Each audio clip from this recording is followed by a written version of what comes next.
Alrighty, one and all. Should we show you the craziness that you're about to witness?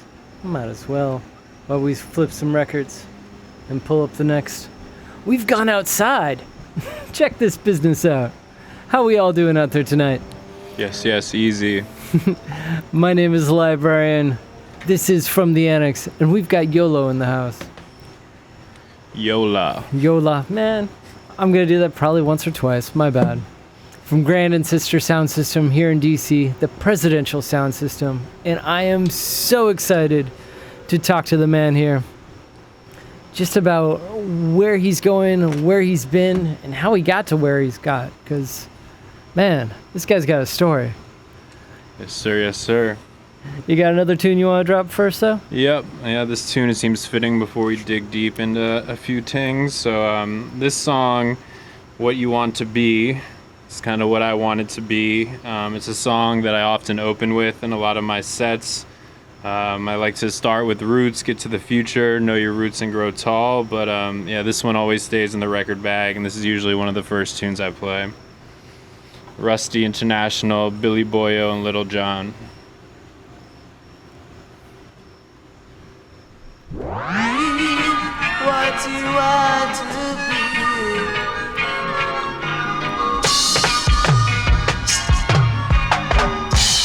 Tell me what you want to be. Tell me what you want to be. You want to be a disc jockey. You want to be a disc jockey. Tell me what you want to be.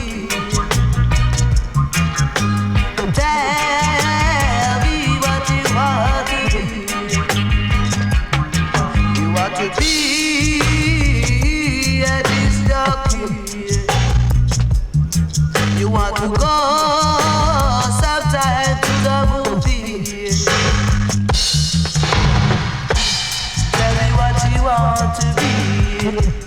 Tell me what you want to be. So give me what you promised to me. Give me what you promised to me.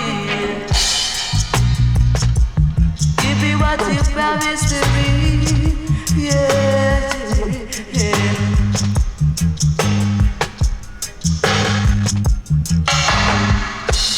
Give me what you promised to me. Give me what you promised to me. You marry.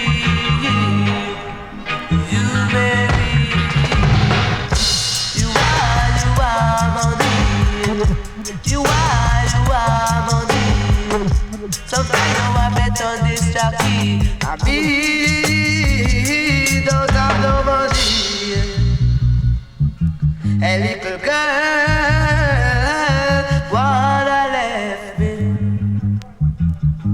I mean, I don't know nobody.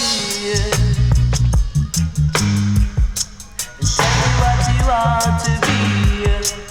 Tell me what you want to be. She said she want to be a disc jockey. She want to be a disc jockey.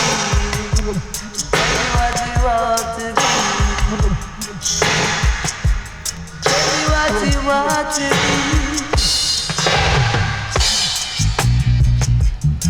You better tell me, oh baby G. You better tell me, baby G. She says she want money. She says she want money. And I really don't have no money. She said she want money. And I really don't have no money. I really have no money. And I really don't have no money. I don't bamba, I don't bamba,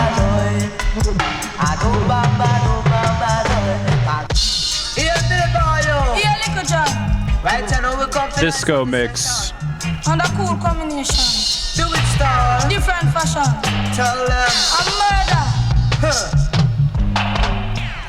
Tell me what you wanna be. Yeah, babe. Tell me what you want to be. Do it, style. You want to be a disc jockey. Hear it. You want to be a disc jockey. Tell me what you want to be. Tell me what you want to be. Cause who copy my shit from the can't stand a chance. Remember Liquor John, Billy Boy and the dance. Cause who copy my shit from the can't stand a chance. Remember Liquor John, Billy Boy and the dance. We are cool entertainer. Hey, Cause we are cool entertainer. murder. Cause we say ladder. We come again.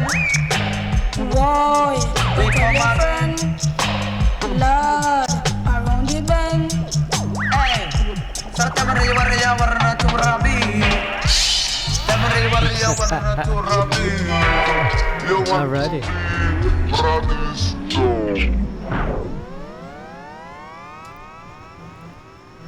Not a bad tune to kick it off with, mate. Thank you so much. Yes, yes. All right, so when actually, I mean, it's a pretty classical question, but how did you get started in your musical journey? I mean, I assume it didn't just start off dub right off the get. No, not quite. So, I have my dad to thank for kind of my passion for music. Kind of growing up, I grew up around, a bunch of vinyl records, a bunch of different musical instruments. One of my earliest memories, my dad used to drive this old Nissan Birdie Z, and we'd be driving home from elementary school, and he'd be playing stuff like Jethro Tull, Bungle in the Jungle, and Queen, and he had these push out EQ sticks, and he'd be like, watch this, and he'd push out the bass and he'd turn it all the way down. He'd wait for the drop to come up, and then he'd turn it all the way up, and I was I don't even know, 6 years old at the time, and I was blown away when the bass would come in, and I think that kind of started the early obsession with kind of that visceral side of music and bass. But my dad was super into, really all types of music, a lot of classic rock, a lot of blues, a lot of jazz, soul, funk. So I just kind of, listened to everything, and, I always found myself fixated on the bass. My dad played a little bass. He was obsessed with Jaco Pastorius. And so, yeah, bass kind of always resonated with me.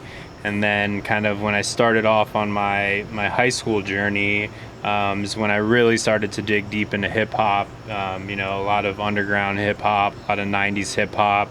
Was super into Big L, Souls of Mischief, Hieroglyphics, Outkast, Biggie, Mobb Deep, kind of, all that stuff. And I just started, once I got into a genre, I would just kind of, those are kind of the early Napster, and for those of you who used to torrent, Oink and Waffles and the such. So I was just constantly downloading discographies of getting deeper into stuff like Andre Nicotina, Binary Star, and just kind of anything that was very kind of bass centric. I've always really liked bass and space. I do love some classic rock, and my sister was big into punk music, but for me it was always kind of bass and space. I love bass, I love drums, so it seemed like kind of reggae was kind of that natural progression for me. And kind of as I grew up in high school, and I felt like I had kind of maxed up my download rate on Oink, and started to dig deeper into the sounds of reggae, and really got exposed to dub music, and just kind of really fell in love, which is kind of how unpredictable it was. Kind of sounded like it was from outer space, but still had all those kind of elements from instrumental hip hop that I loved. And one thing led to another, and I had one of my close friends from high school, when we graduated, ended up going to the University of Edinburgh in Scotland, and he was kind of exposed. This was 2007, right around the time where the early UK dubstep scene was kind of taking form. And our first Christmas break, he kind of brought that stuff back to us, and kind of back to my obsession with kind of bass. And before I could even, my first car, as those who know me will know, was a 2005 Crown Victoria. And before I was even legally allowed to drive it, I had already put two 12-inch subwoofers in the back. So me and my best friend Patrick, who's also one of the partners in Grand Ancestor, we used to give great pleasure to my mother by sitting in the car in the driveway while I was not able to drive it yet, and just blasting stuff like Andre Nicotina and just old school Outkast, and just sitting in the driveway just flexing the subwoofers. And yeah, that kind of sealed the deal. Once I got the first sound system in the car, I knew that I always wanted subwoofers to be a part of my life. And so as we continue to discuss kind of the roots of my passion for kind of sound system culture, I will continue on playing some of my favorite roots tracks for you. So kind of just, you know, typically when I'm playing a DJ set out, I kind of like to think of it of, you know, telling a story and going from roots to future. And so I always like to pay respect to the roots, starting out with stuff from, you know, the 70s and 80s. Then I normally work my way up from the roots into what I like to call steppers, a style of reggae that was really kind of really took off in the UK.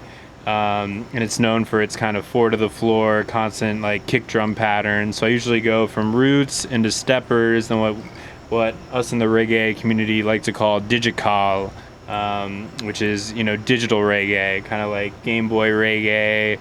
But a lot of that's kind of being made currently this day and age. So then from digital, I like to get into kind of the reggae influenced dubstep. You know, I'm really partial to kind of, you know, dubstep draws heavily from dub reggae, and I'm particularly partial to the dubstep that, you know, always kind of carries that reggae vibe with it. And then tonight I'd like to end with, you know, some of the highlights from my record label Grand Ancestor. Pre-sales just went live for the 16th release on the label.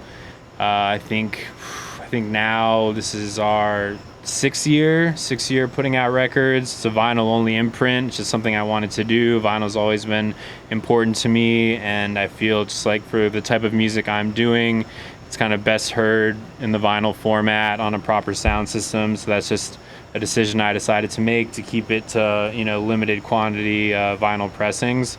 So, you know, over the course of this journey, of this adventure, we're going to kind of go through a deconstructed version of my DJ set. But right now we're still in the roots phase. So this next tune, Carol Kafat, is called Africa Land. I know my wife will know this from many a vacation. This is always on the playlist. So I hope you enjoy.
One and all out there, I raise a glass to you all.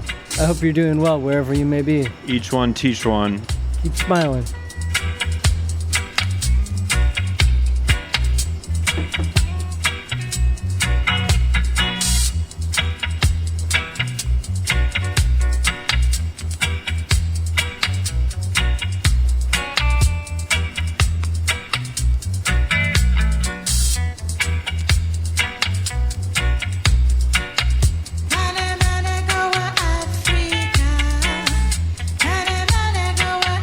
Africa,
say that black is a natural fact. Cause some chatting this and that and then I know how we better. Black is a natural fact. Some of them are dealing with iniquity in the city. Some of them are dealing with false prophecy. Yeah, you will say no. Him say you take way in bed and then you take way in bed. You leave him with him and pan him head. Rabbi say the key and the Bible going tell. Lama say the key and the Bible going tell. Retell the key and the Bible going tell. Man me say that Africa we want to go. Lama say that Africa we want to go. Say that Africa we want to go. Live black and love black, cause black is best in any test. For Africa we want to go. Not true.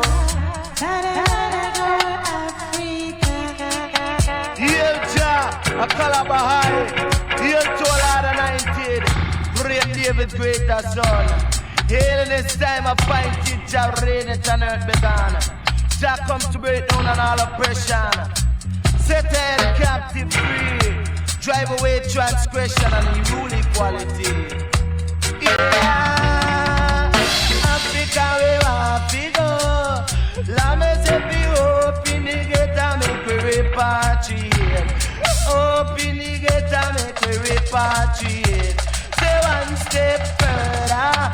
Ain't come on me say that one step forward. And so me say me don't step backward. And that me say that one step forward. Because of Africa we want to go.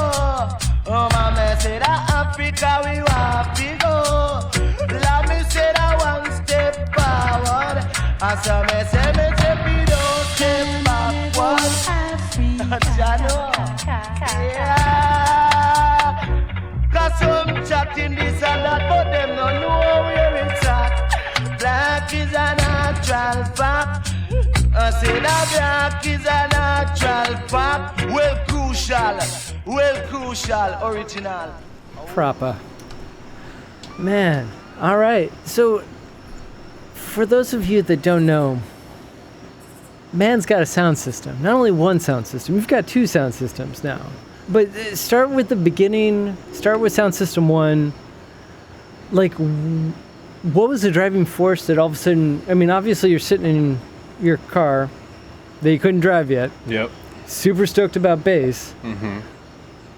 Where did the next step down the way take you to go, like, I'm going to build my own sound system? What was that impetus, and like, how did you even begin to wrap your brain around that? Yeah, no, that's a great question. I think after I'd put the third sound system in my car, I think I was like, you know what? Wait, number 3. Yeah. Okay, fair enough. I think it's time to, have a sound system that's not in a car. So, yeah, I mean, it was something, that I wanted to do big time. I would say probably around, sound systems in the car, probably last sound system in the car would have been around 2006 or so. Then went off to college, kind of trying to find my way. Then I would say probably about junior year of college, is when I really started to I was always listening to music, but, that's when it kind of got a bit more real to me. I had a birthday party, one of my famous Yola Paloozas, thanks to Mama Berto. I was lucky enough to grow up in Arlington with a nice pool in the backyard, so I would always throw these kind of epic pool parties every summer that, gave my mom a few gray hairs. But I remember one year in particular, I want to say it was maybe my 21st birthday, my same friend that went overseas for college kind of first introduced me to a little DJ controller, and he brought it over to play some music at my birthday party, and I just was kind of enamored with it and started messing around with it and just was having a blast. And I was either 20 or 21 at the time, and shortly after that I bought my own. I started messing around with that, started, becoming a a frequent visitor of the local Guitar Center, where I met a couple local heroes. Ian Brundage, I think you might know him. Yeah, Inflix / Nature Rage. He's actually the guy who set up my first DJ setup Really? in my parents' basement. Yeah. I knew at the time that the little controller, I was, kind of learning the ropes about kind of, changing tempos and pitch and beat matching on. I knew that wasn't going to suffice, but it was a good starting point. And eventually I went to Guitar Center, and I would talk to Ian whenever I'd go in there, and I wanted to make kind of that next jump. And so I got my first pair of, I don't even know at the time, CDJ like 800s or something of the sort, with a DJM and like 600, and he came over to my house, was super awesome, helped me set it all up. And then, I just started getting busy with that.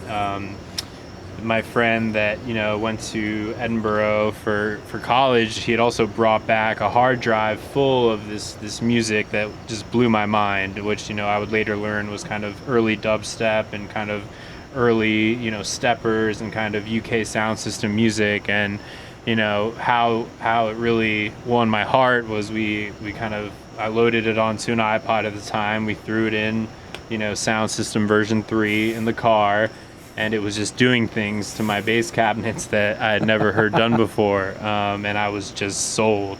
I'd gone out to some rave type events. At that time, honestly, mostly in Baltimore. At the time, this might have been like just pre U Street Music Hall. Yep.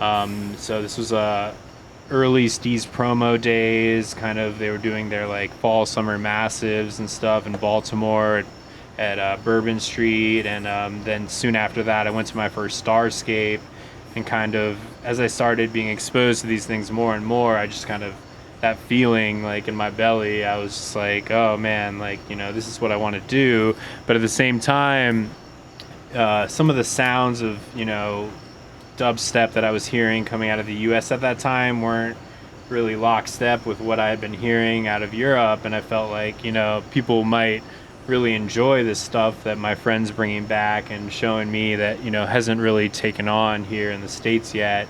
So I kind of took it upon myself. I happen to know a couple promoters, big up my homie Justin Wallace, who used to run Dubtro promos, put me on a lot of my first big gigs.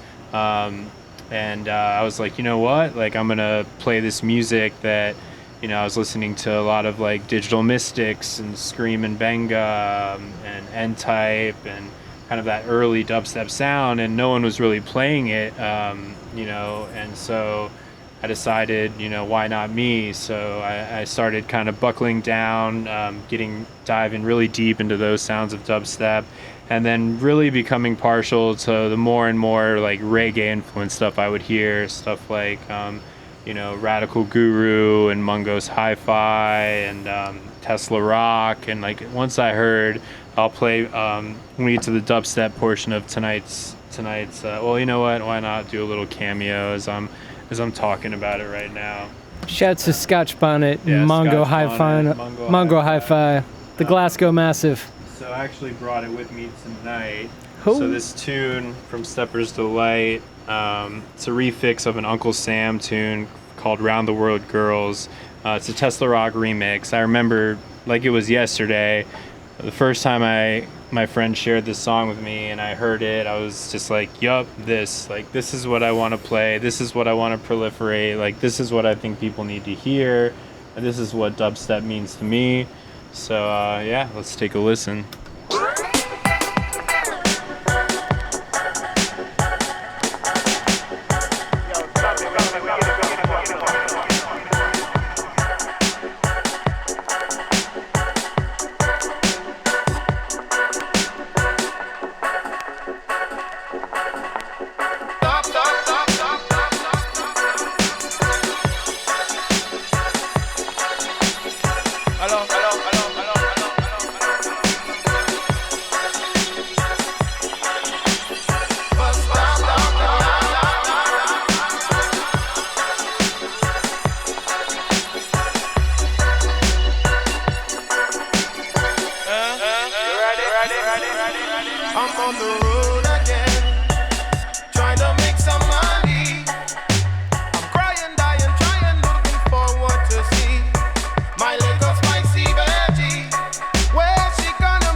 Ching it up, bring it up. Diamond ring, I bling it up. Big show, I sing it up. Red the crown, I king it up. Uncle Sam, I fling it up. Dance all, I bring it up. I wear the girl, them I fling it up. I need my round the world girls. They always waiting for me. I never let them down, that's why they call me Sammy. Uncle so sweet and sexy. Can't you see? I need my round the world girls. They always waiting for me. I never let them down, that's why they call me Sammy. Uncle so sweet and sexy. Can't you see? Top, top, top, top, top, top, top. Hello, hello, hello, hello, hello, hello, hello. Ready, ready, ready, ready, ready,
All right, so you heard this sound. You had Sound System 3 in your car. And then what got you to go out and build the 8-cabinet setup? And tell the people about this 8-cabinet setup that was round one. So I heard this song, and really after hearing this, it was like, I need to share this with people. And that's when I really kind of put my head down and started figuring out how to DJ, from controller to see DJs, and kind of worked my way backwards, getting back into vinyl. I was lucky enough knowing a few promoters, and they were, after hearing the sounds I was playing, having kind of a man on the inside in the UK kind of feeding me what was going popular there. I was kind of playing tunes that no one else was playing. And so that kind of opened a lot of doors for me. I was playing dubstep, but, not in the sense that a lot of people who have a bad taste in their mouth for that sound. So not Skrillex. Yeah, not Skrillex, not, not Robot Orgy type stuff. So because of that, I was actually ended up, after, I would say a year or two, I grew up kind of DJing at the Warehouse Loft, RIP. That's where I kind of got my feet wet DJing.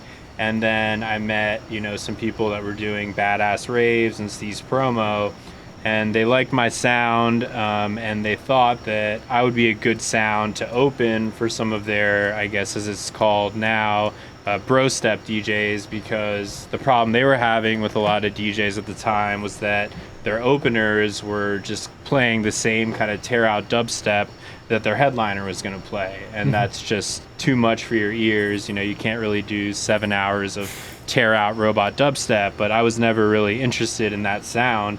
So before I knew it, a couple years into getting my first pair of CDJs, I was now playing at U Street Music Hall for their Bass Nation nights, playing at 930 Club, opening for Mode Step, doing a few shows with Datsick.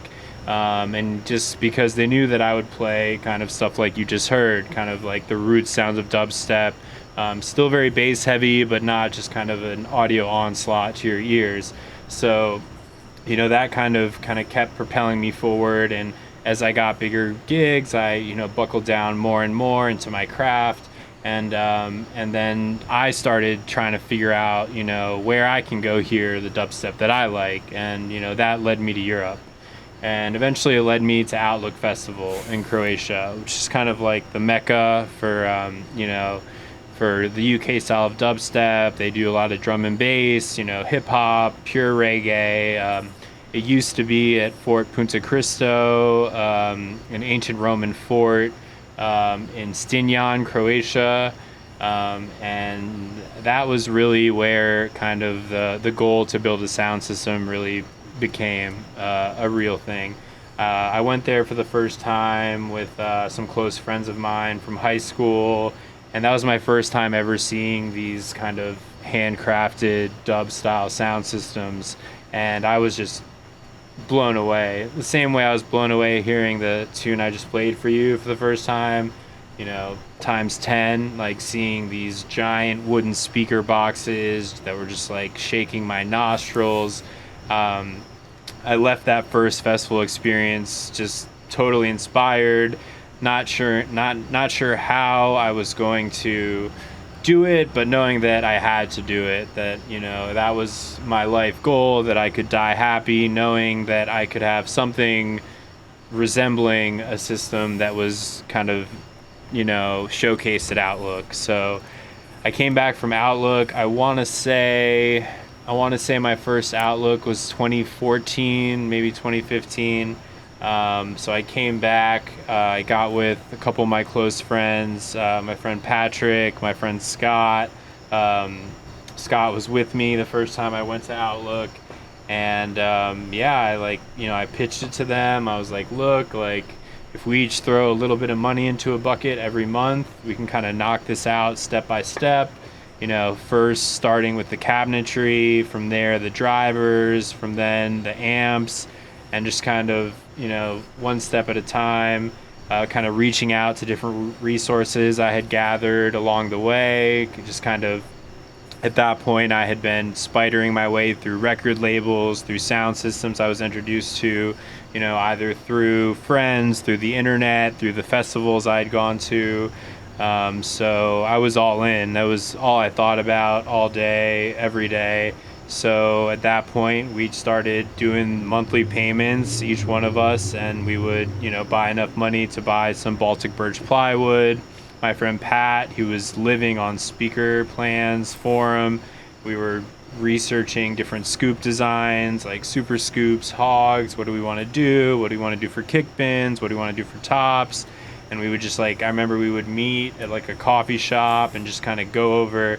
I mean, it was way over. If I would have known everything I know today, I probably wouldn't have been able to tackle it with the same kind of vigor that we did, because it is extremely daunting. But being blissfully ignorant at the time, we were able to kind of knock it out just kind of step by step, and eventually getting connected through a friend of ours, David Fogel, who's behind Bump and Grind Coffee and Wax, and Camp 88 for the burners out there. He connected us to a friend of his, John Gieske, Giso.net, shout out, who owns a warehouse in Southeast, who's kind of a jack of all trades handyman, who has a woodworking shop. We kind of pitched this idea to him. He's also a badass drummer, super into music. He liked our passion. He liked our ideas. We presented him with the speaker plans, and I remember it started in the winter, because there were a lot of cold winter days before Pat and I had work, where we would just be in that warehouse for 4 to 6 hours a day before work, all of our own money, just cutting through plywood, trying to figure out how to put these speaker cabinets together. If you don't mind me asking, how much did round one cost? If you were to or could you even tally it? I don't know if you paid attention to that. So yeah, I'm an econ major, first Okay, and fair foremost, but I did study music technology as well. But I can tell you that round one of Grand Ancestor could have bought you a brand new car, and a nice one. But the woodworking's kind of the cheapest part of it. kind of goes cabinetry first, and then your drivers, and then really where you spend the big money is on the amps, you know, the amplification of the system, which we've come a long way from now to then. But So Nerd Raging, what did you end up using for your drivers? so we use the same drivers we did then now. Spoiler alert, we have a new sound system, but we'll dig deeper into that later. But we use BNC across the board. We use neodymium drivers, so they have a slightly lighter magnet than ferrite magnets, so we get a little quicker frequency response. But yeah, we're using BNC drivers. We've got, you know, now we have 6 18-inch drivers, 6 15-inch drivers, 6 12-inch drivers. Then for our tweeters, we use Bema tweeters. We've got 12 of those, and then we use compression speaker, coaxial speakers for our horns, which we have 6 of as well. So we went from originally having a 4-way system to now having a 5-way system. Wow. Proper. And what Yeah. we call that in the industry is Rasta business. And on that note, I'll play to you a song called Rasta Business by Mad Professor. First time I heard this song, it's probably about, man, I'm so bad with time, post-COVID or during COVID now that a couple years have gone by, but I think it was about 4 or 5 years ago. I was touring in Mexico, and I had the amazing opportunity to do a bunch of shows around Mexico City. And I remember hearing this on the Jaw Command sound system from Abashanti, and I was like immediately trying to remember every lyric I could hear from the song so that I could immediately go home and buy the record. So, sorry, this isn't Rasta Business, this is Rasta Interference, but Nope. I'm gonna switch it up and play Wait a Minute, because we're gonna wait a minute for Rasta Business, because that was a birthday gift of mine from 4 years ago. No? So we got Mad Professor, A Minute of Dub.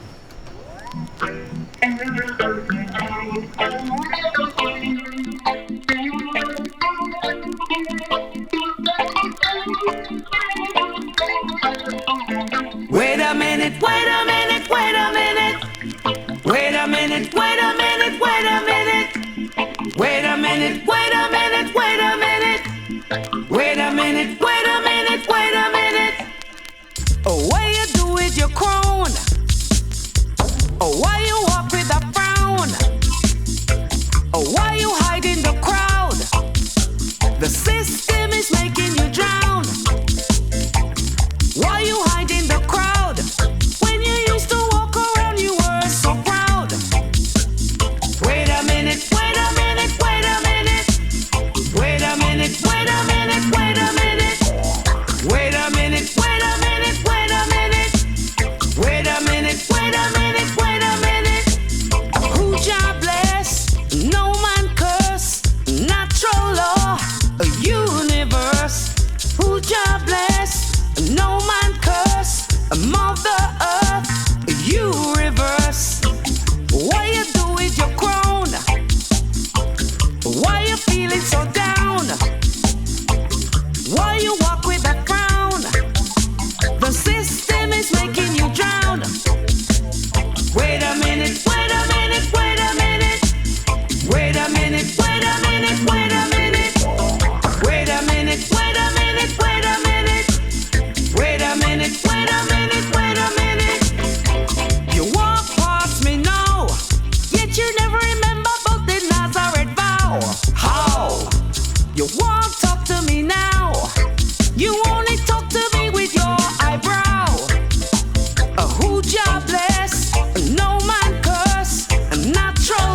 minute, wait a minute, wait a minute. Wait a minute, wait a minute, wait a minute. Wait, wait, wait, wait, wait, wait, wait, wait, wait, wait, wait, wait.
African exiles in this foreign land.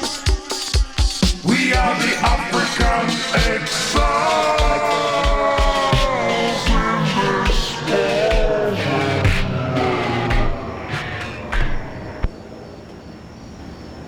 Yes, yes. First time I heard that song was in a roofless warehouse in Mexico City, opening for Abashanti. This next tune, Rasta Business, every year I decide to pull the trigger on a Discogs want list item that's probably way too expensive. You know, I really shouldn't be purchasing it, but you know, for some reason, not for some reason, but it just gives me that feeling of butterflies in my stomach when I hear it. And so this was one of those about 4 years ago. So this is the Mighty Threes, Rasta Business.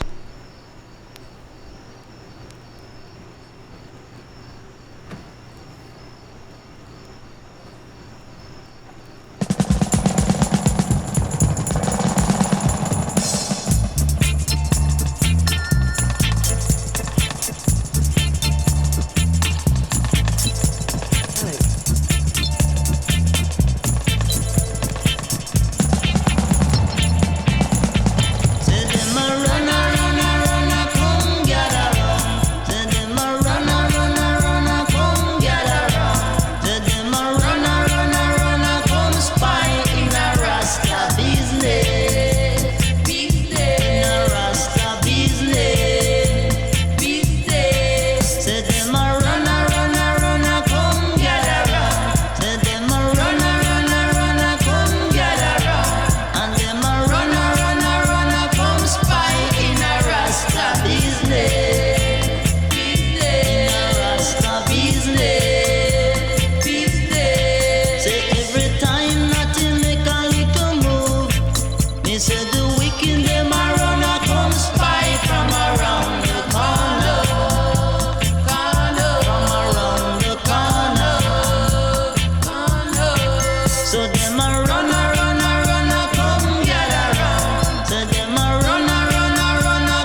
and nothing make a little move. Me say the wicked them around and come spy from around the corner. From around the corner. So them a run, come gather round. So them a run, come gather round. And them a run, come spy from a Rasta business. Rasta business.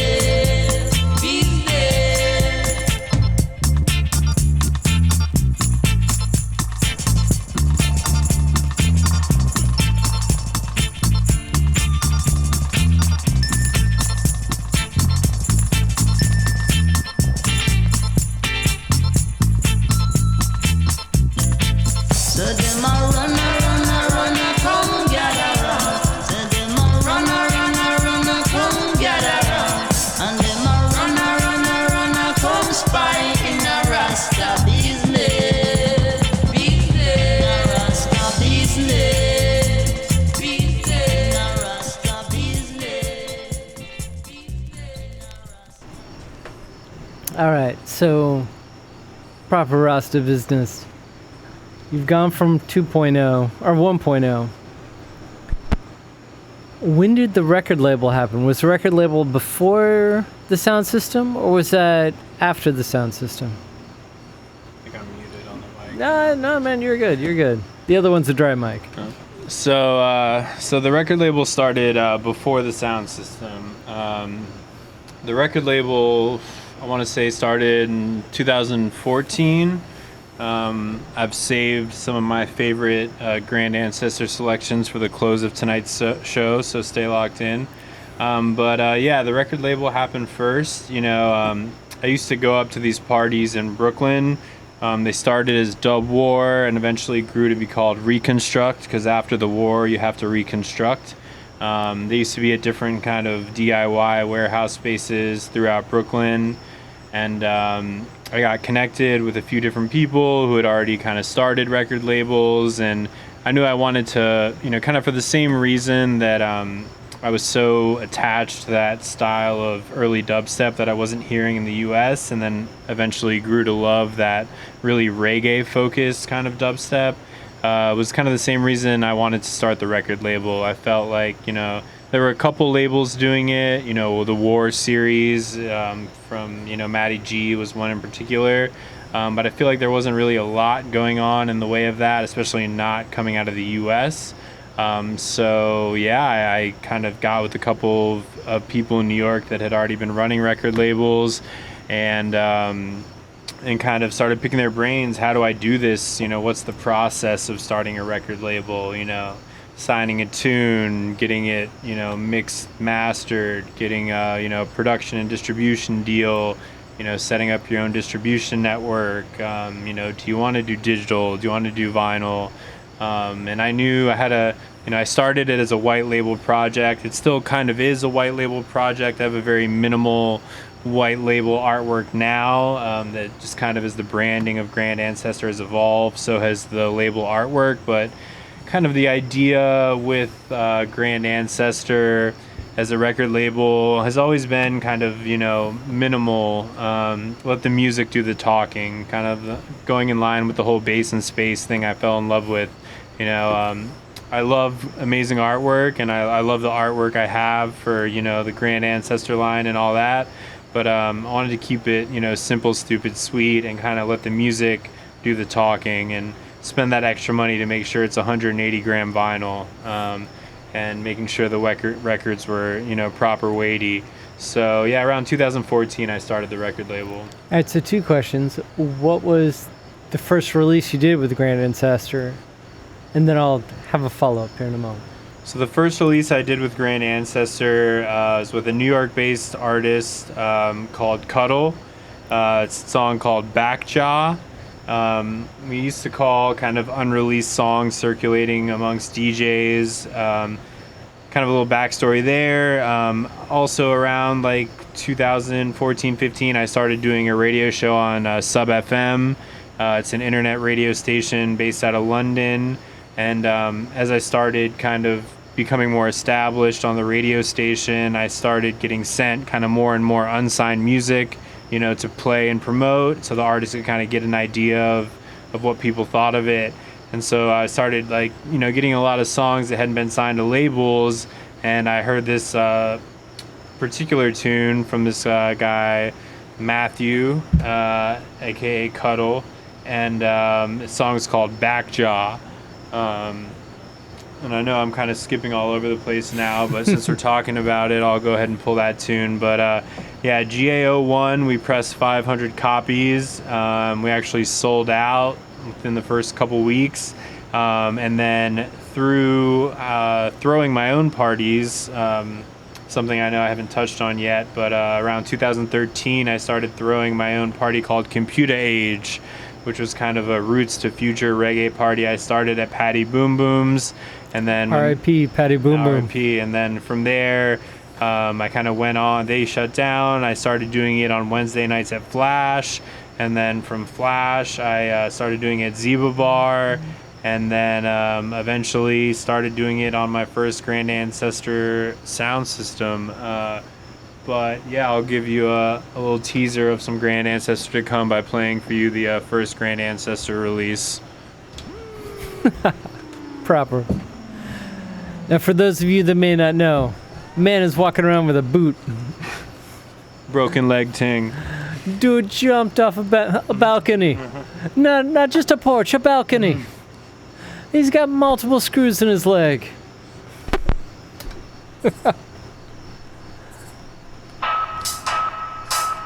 Proper one-of-one business.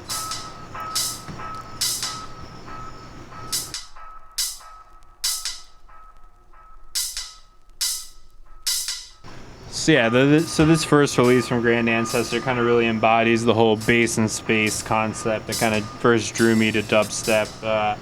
So yeah, I feel like this was, just perfect for the first release. And the B-side was an artist that I had hosted for my Computer Age parties called Alpha Steppa, who's kind of dub lineage from Alpha and Omega, who are big dub producers from the UK. So I reached out to him from our prior relationship, knowing that the previous artist was not that well known.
Proper sounds, mate. So, from one, you hear that sound, you're excited about it. Was the desire to build the label already there? Or did the track call to you to be like, okay, now I have to build a label? I would say the desire was definitely there, and I definitely knew what I wanted to do with the first tune. And then I kind of drew on kind of my, event production past to get the remix. The remix from a fairly prominent UK-based producer, Alpha Steppa, because I knew that, I would need some help kind of getting some legs behind this tune, and I knew he had some pull, so if enough people were drawn to him being on the track, they would listen to the first side as well and get, the US-based artists some shine as well. And that ended up happening. We sold out in a couple weeks, and now the track sells for like over $100 on Discogs. So, and then that kind of gave me the confidence I needed to be like, all right, this isn't a one-off, we're going to keep doing it.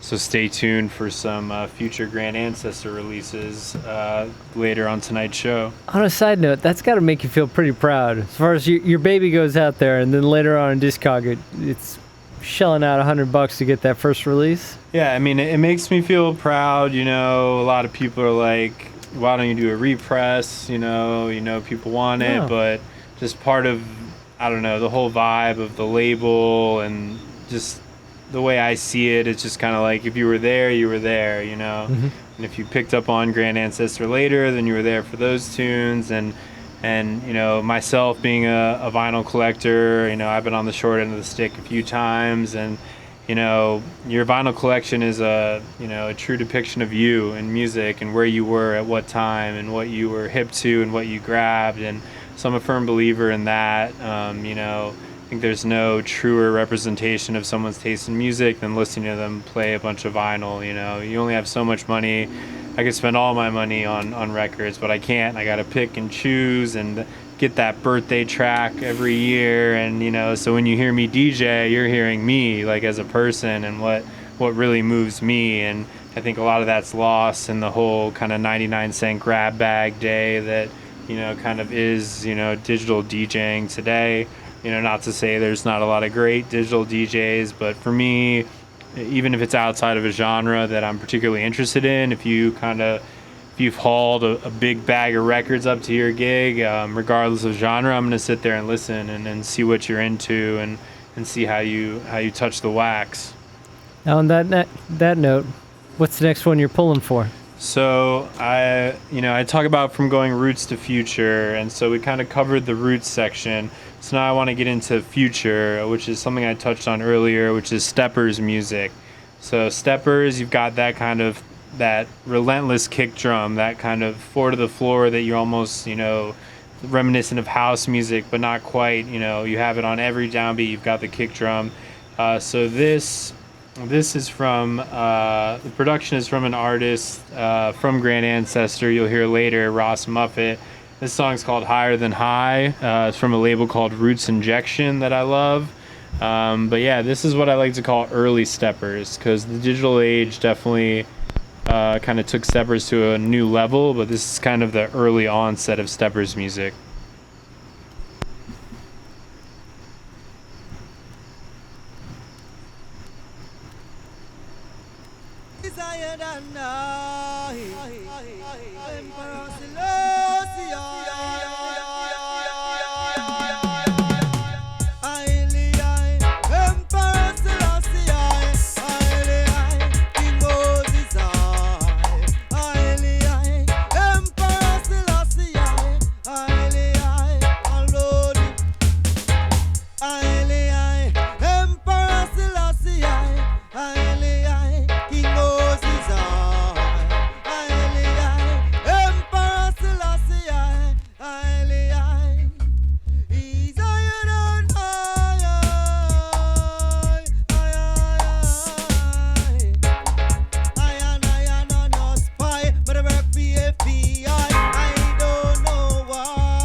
All right, so something that we just brought up a second ago, you may have watched this banter while the music's playing, but you're not a producer.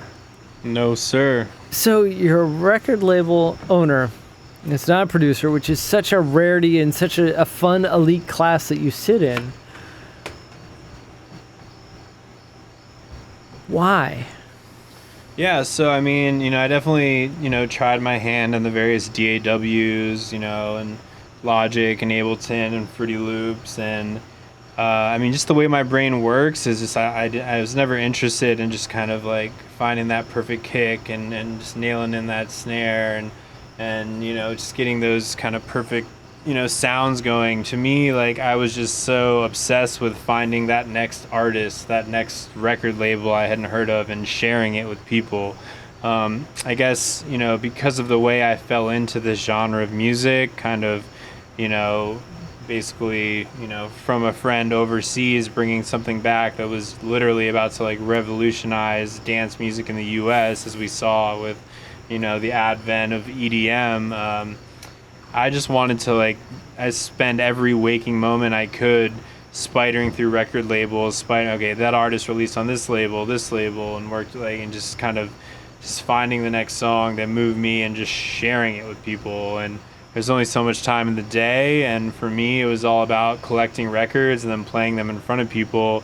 And I feel like there was a time where kind of before the whole digital age where there were producers and there were DJs and they were separate, and then now with Ableton and MIDI controllers, you see a lot of producer DJs and this, that, and the other. But I like to just think of myself as just an old-fashioned DJ, just kind of like the Bobito days in New York, just my ear to the street and just listening to what's going on and sharing it with people. And that took enough time up on its own. And aside from just discovering new artists and sharing them with other people, for me the development of sound systems was what made me tick. It wasn't sitting behind a MIDI controller and a DAW for 8 hours a day. It just wasn't what interested me. I was more interested in having my hands on the wax and finding that next new gem record to share with a friend, and then building that next speaker cabinet that would shake your chest. And talking about that next speaker cabinet, 2.0 happened. And that went from an 8 cabinet setup to double that, more or less. It was like a 18? From 8 cabinets to 18, yep. Wow. Yeah. I mean, we learned a lot. The first time we were by no means professional speaker box builders. We were just doing the best we could with what we had. But we learned a lot along the way and what we would want to do different the second time around. Doors continue to open. I'm still very proud of what we did with the first sound system. We got to do a ton of parties with it. From the DC Eagle to DuPont Underground to Georgetown University inviting us to bring it there. But then, doors kept opening and we got the opportunity to take over a warehouse space that we originally had kind of mapped out to be a storage unit. And then it turned out to be a lot more. Warehouse 628 for, those of you in DC who are lucky enough to join us in that snapshot in time. But once things kind of started to take off with that space and we had some money coming in, kind of my first thought was, how can we improve upon what we already did? We're already pretty aware with, everything we wish we had done differently.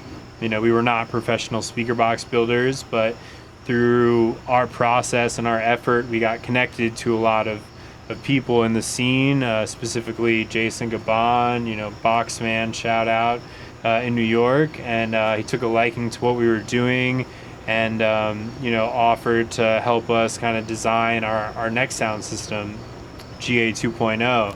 So, through some proprietary boxes of his that were kind of coupled with the specific, requirements that the drivers we were using, needed, we kind of came up with, GA 2.0, which was, which is now an 18 cabinet system that we got to showcase at our warehouse for, nearly 3 years, and now it's been in hibernation thanks to COVID. But tell the people about what that 18 cabinet setup is made of, because saying 18 cabinets, you get the idea this thing's big. And for those of you that catch us later on YouTube, I'll throw an image right about now. But anyway, what is it actually made of? What's the breakdown of this thing? Yeah, so again, Baltic birch plywood is kind of the go-to in this kind of sound system life. So we went with that again. We went with an eruption scoop which is a specific design to this box builder, Jason Gabon. It's kind of a play on a super scoop, which is kind of the most well-known scoop design for reggae dub sound systems. This one's a little bit bigger, and then we made a few tweaks to kind of cater to the drivers and their kind of their specific needs. So we've got 6 18-inch eruption scoops that are about, I don't know, I want to say maybe like 3.5 feet tall. And then on top of that, we've got 6 what we call kick bins, which is where we house our 15-inch drivers. And all of these have a built-in horn path, which kind of uses, the inner workings of the wood to kind of naturally amplify the sound, without necessarily having to use power, but, rather physics to kind of do the trick. And then on top of that, we have our tops, which are what we call 3-way tops. They're 3 ways because within the top speaker box, we have a 12-inch driver, we have a compression horn, and we have 2 tweeters. So we have the signals crossing over 5 different times throughout the system. So our 18-inch, our eruption scoops will play a certain frequency range, then we'll cross over to the level above it, which will play the kicks. Then that will cross over to the mid tops, which will then be split into 3 different crossovers, the 12-inch drivers will carry some of the frequencies, and the highest frequencies are carried by the horn and the compression speaker, as well as the tweeters. Damn. And then all in all, it's about 10 feet tall. A massive wall of sound. I love it. Well, drop us the next tune. Yep. So kind of digging further into the Steppers music, that was kind of early Steppers, what I played for you before. This kind of starts to shed some light on what Steppers has evolved to recently. This is a refix on a Yabba You song called Reconquering Lion from the label Echotronics.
Sounds of the dub siren, NJD out to Rig Smith out of Portugal.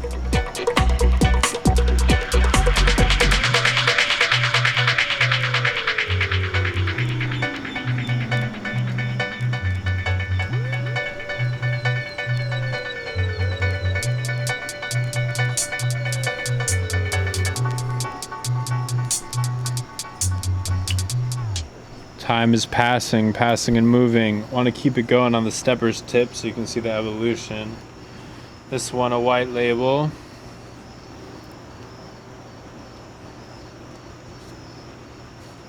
This one Prophecy from the Ren, Rob Smith, RSD.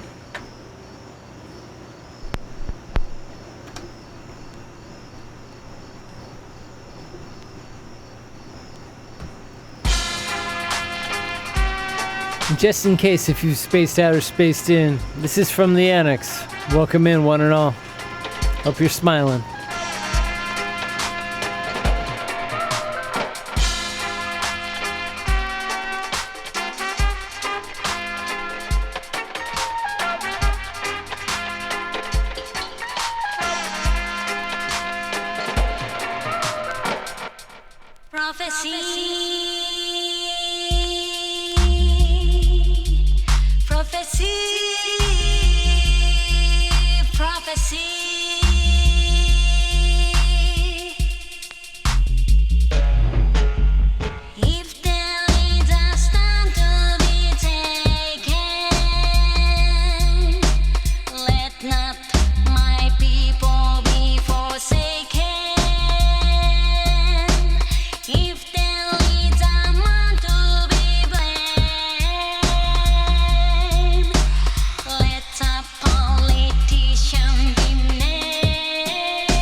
Now stepping up to one of the mightiest Steppers producers right now, King Earthquake. This will give you a good idea of what Steppers music today sounds like. This one called Bloodshed Dub. Quick question. Where do you pick up your new wax? Well, unfortunately, overseas, as I get burned on shipping quite a bit. But Yeah, just following a lot of the labels I love and a lot of the distributors they work with. Rewind Forward has a lot of awesome stuff. Unearthed, but yeah, just pretty much exclusively the UK is where I get my stepper stuff for sure. Nice. Drop it.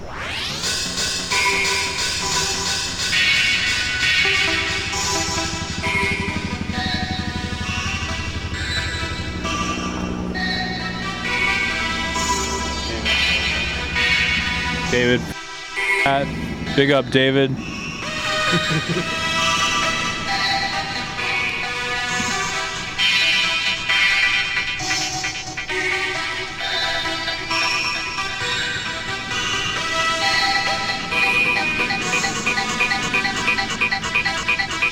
Hope you have bass.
There's nothing like the proper patina of my neighborhood when you got helicopters rolling to and from the White House. Ah!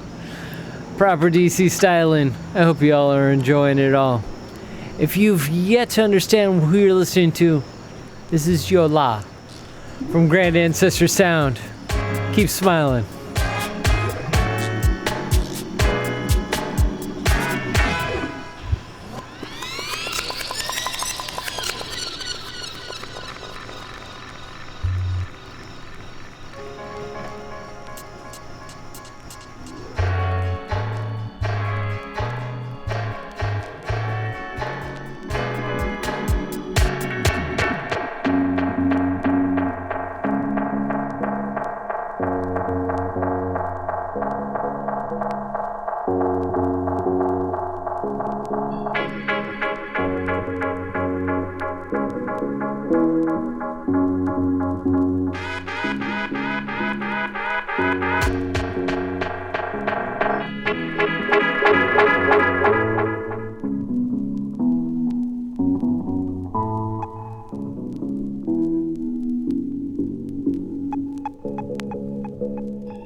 So taking a moment as you wheel the one like Lee Scratch Perry around.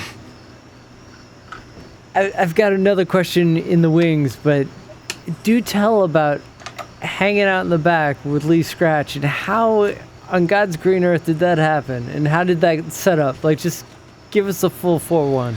I was lucky enough to get this autographed Lee Scratch Perry vinyl toy.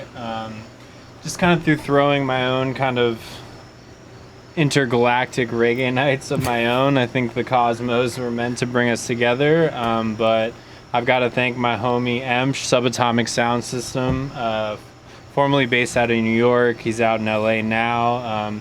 He's been a long time brother of mine, and when I was first throwing my futuristic reggae parties back at Patty Boom Boom, we linked up and I hosted him in the early years, and we just always, kept in touch, became good friends. And whenever he was kind of passing through the East Coast, I would always make a point to have him stop by DC and play a show.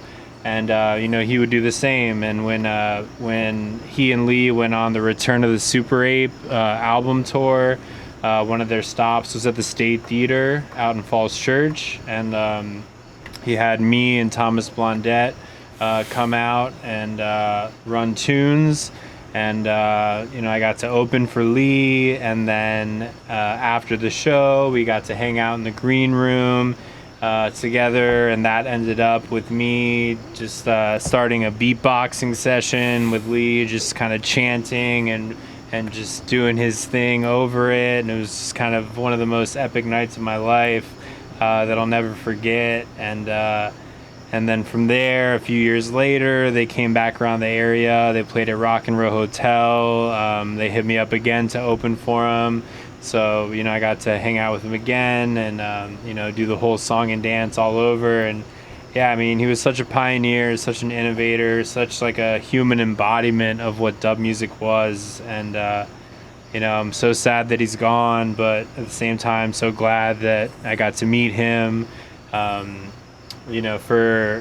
For his Rock and Roll Hotel show, I actually got to roll the joints that he hid under lampshades and such and smoke during the show. So definitely a highlight of my life that Lee's got to smoke some of my hand-rolled joints. But yeah, it was just such an honor and a blessing to get to spend, the little time I did with him. And just something I'll never forget. And, he's inspired me to kind of push this forward-thinking reggae music to the best of my ability here in my hometown of Washington, D.C., which is a nice interlude into the next subgenre of reggae I'd like to get into. So we started with roots, then we kind of worked our way into kind of steppers, UK steppers. So now I want to get into the whole digital, everyone gone digital. So, as the whole world goes digital, so has reggae music. One of the biggest pioneers in that, I think, is Jatari, based out of Leipzig, Germany. They have their Jamiga, was kind of the precursor to Jatari. So this is kind of a Doors relic that they did to Whiskey Bar. This is one of my prize 45 collections. So I've got 4 kind of embodiments of digital reggae I'd like to play before I close tonight's session with some Grand Ancestor selections. But let's get into the digital. Real quick, before we jump into the digital, talking about also the gear that they make. Like, you've been running this dub siren all night. Talk a little bit about that. Talk a little bit about their Jatari. But like, where does this play into? How did that jump into? I've got my own, but give your backlog. Yeah, so I think the dub siren, started out in like kind of the early sound system sessions dating back to like Josh Shaka, and like anyone who's seen the movie Babylon, is kind of like, a hype man without the man. You've got, you can kind of work through transitions and kind of get everyone going through just kind of, ring the alarm, and you just get the dance going mad. You run it through some echo, through some reverb, and then, you know, straight into the next tune. And, you know, from that, the digital scene has kind of, you know, you've seen a lot of just like crazy hardware made just to kind of, you know, dub, there's no rules, you know, it's just kind of whatever's clever, you know, whatever sound you can incorporate, whatever you can do to kind of take that track to the next level, to kind of set it apart from, you know, whatever else you might have heard. And yeah, there's really no limits to dub. You know, for me, dub embodies creativity, and if you can throw something in a box and have it make some funny noises and then feed it into an echo unit and then slap a bunch of spring reverb onto it and then find a way to kind of marry that into the vocals, into the next tune, you know, that's, to me, that's dub reggae, that's sound system culture. You know, there's no rules to it, you know, it's all about being live in the moment of the dance. And for me, that's what the dub siren's about. I always have it with me. I never know when I'm going to use it or why I might use it, but when I do use it, I feel like it's the right space, it's the right time, and it's kind of meant to take the dance up to that next degree. Oh, cheers. Well, here's for Whiskey Bar. Let's fire Whiskey this one Bar. up. Cheers, one and all.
We got no mic. We're gonna Alright. get into one parody tune really quick. I was want to shout out my homie Andy Grant, who runs DC House Grooves on Underground Quality Radio. It's a big house and techno cat.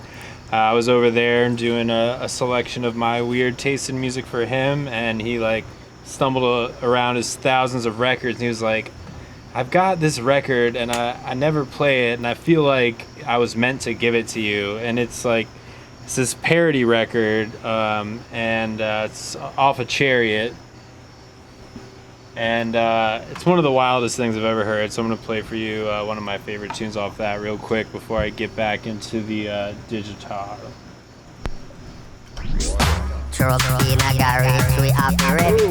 There we go. Truck in a garage, we have to start it up. Truck in a garage, we have to rev it up. Tire get flat, we have to pump it up.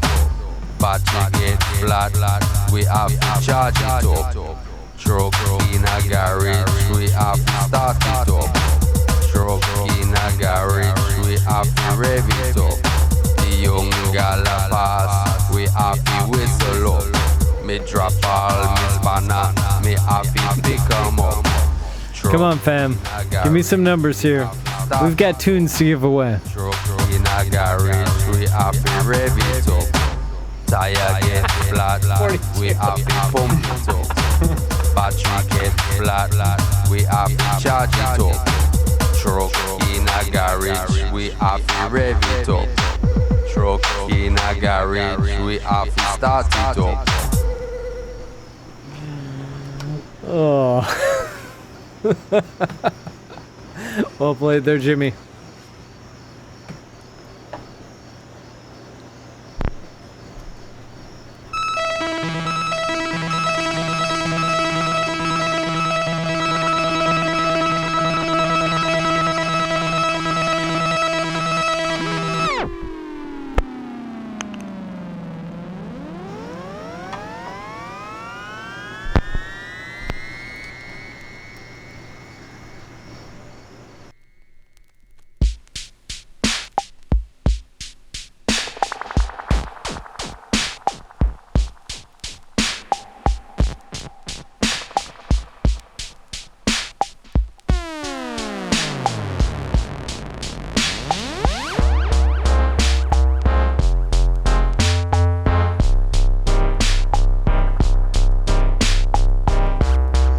Y'all got the end of the song to give me some numbers, and then we'll release the first round of these tunes for you all.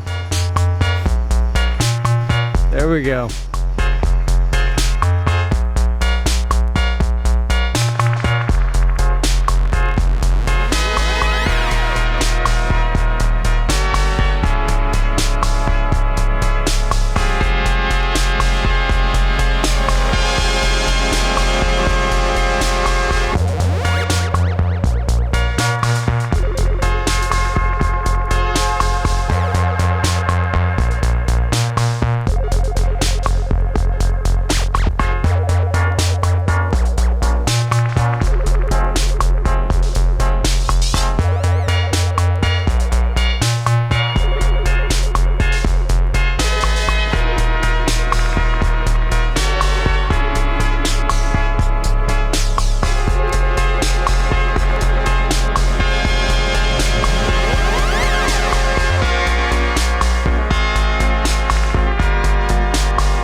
It's like a boss level in a video game meets dub. I love it to death, mate. All right, so I told you had to the end of the song. And man, Detroit Jimmy, you win it there with 42. So the actual number was 47. Just so you all know. So DM me. We'll get you squared away. Tunes are in the way. Don't worry, there's more tunes to be had. Keep smiling, everyone. Got one more digital tune, and then we're gonna get into strictly records from my record label. So this one is one of my all-time favorite songs from Jatari.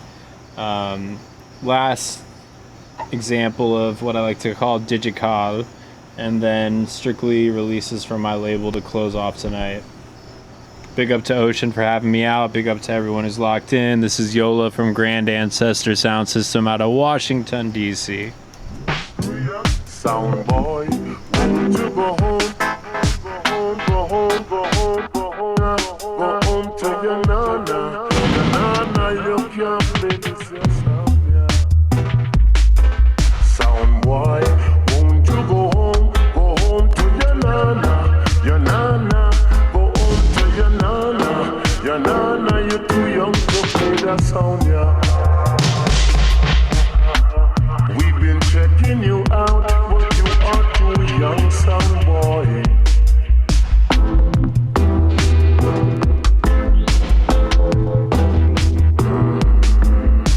A little sound boy like you could never play with.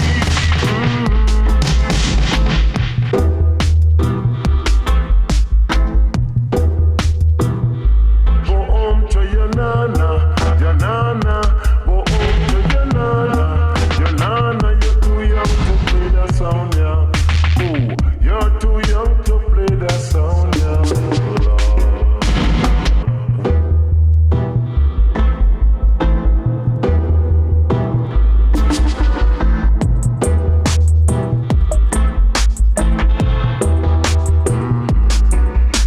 A little sound boy like you could never play with. Well, tonight gonna send you to the cemetery. The cemetery. Go home to your nana, your nana. Go home to your nana, your nana. You're too young to play that sound, yeah. Ooh, you're too young to play that sound, yeah.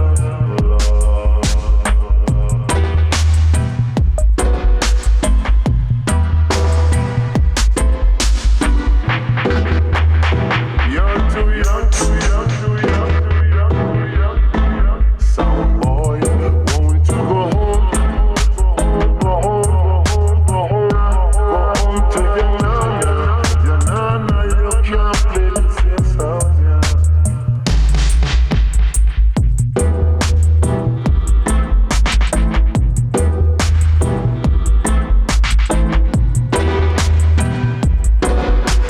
Sound boy,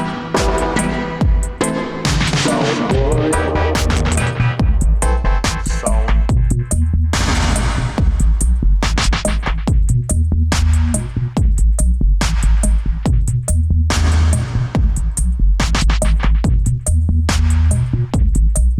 Sound boy,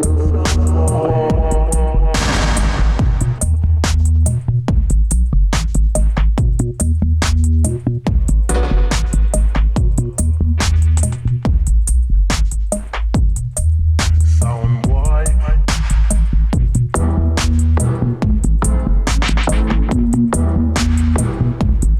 Never play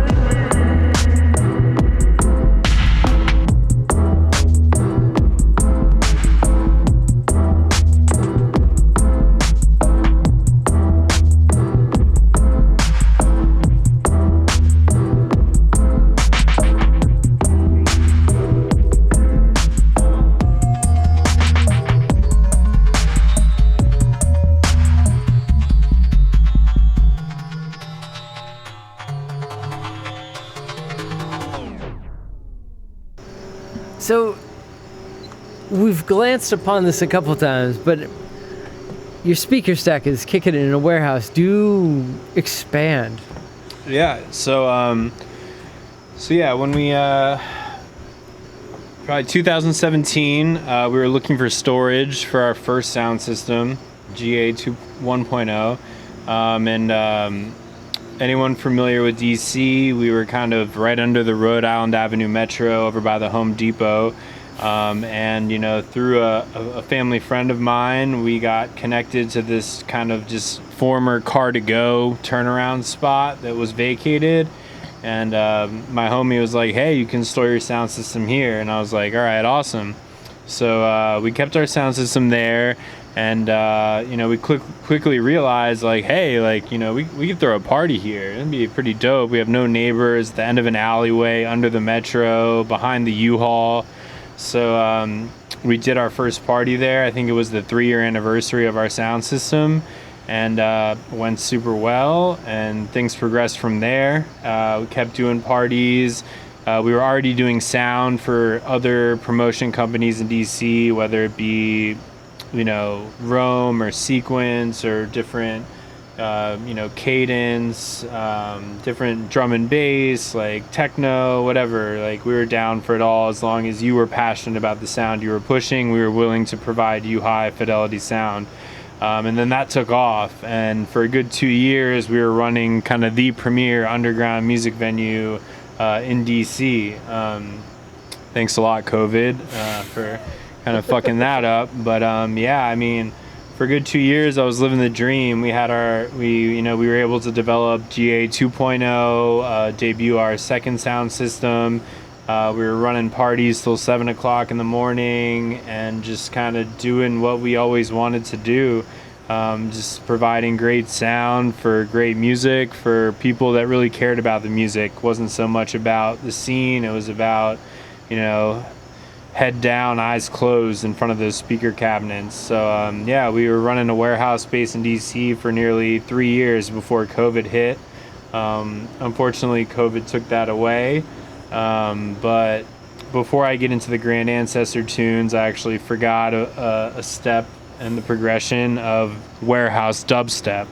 So, you know, we started off with roots music tonight, then we moved up from the roots music to kind of steppers and UK steppers, kind of upping the tempo a bit. From that, we went to digital reggae, kind of incorporating some of those new kind of handmade synths and different modular devices. So now I want to get into dubstep, which was kind of my first electronic love, and my collection for white labels. As you can see, unknown. I got a lot of weird white labels. So I'm going to play about 3 or 4 dubstep tunes from the dubstep that I love. And then I'll close tonight with selections from my record label and for the lucky winner.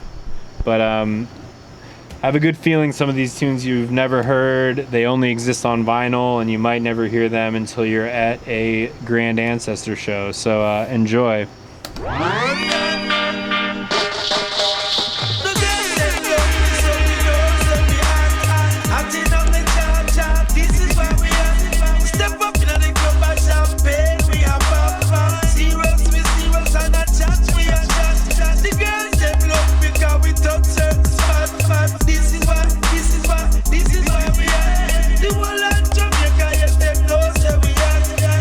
America, yes, them know that we are. Mr. Tuna,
I'm so glad that you're exposing me to this level of dubstep. It just makes me happy.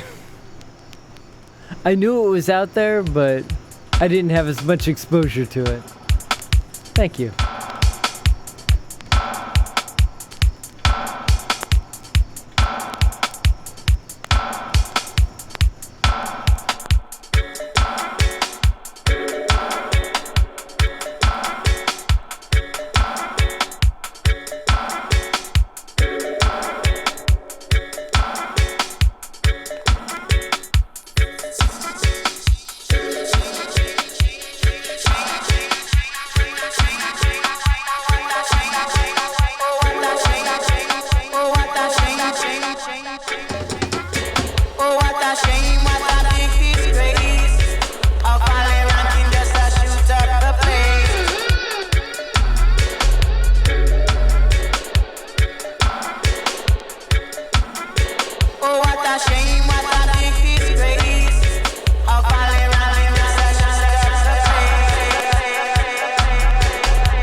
All right, now we're going to get into one of the most limited labels in original dubstep music, DMZ. The Digital Mystics, Smala, Koki, and Lofa. These are a couple of my favorite tunes. This one is called Officer, built by Koki. These vinyl only, limited to like maybe 300 or 500 pressings. 300 or 500, Jesus Christ. Very different. We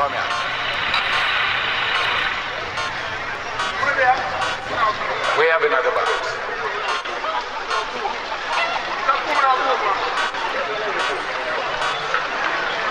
Who's finished?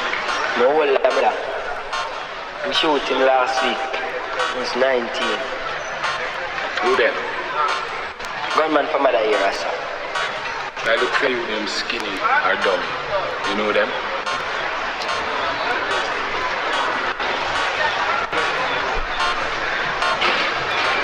No, officer.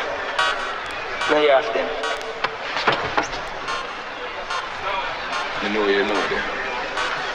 If you don't want to end up like your brother in the chocolate box, you tell me which part them hang out. You understand?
Frickin' tune, dude.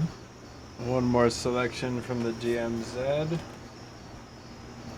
In case you haven't learned anything. We're here to learn everything.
one more tune. One more dubstep tune before we get into strictly my record label. This is a typical closing tune of mine. It's a white label. It's called Dry Cry. 300 copies in the world. Wait, hold on. If there are only 300 copies in the world, drop the volume on that puppy for a second. On the fader. Just because I see some dust. Alright. Clean as you be. Let's do this.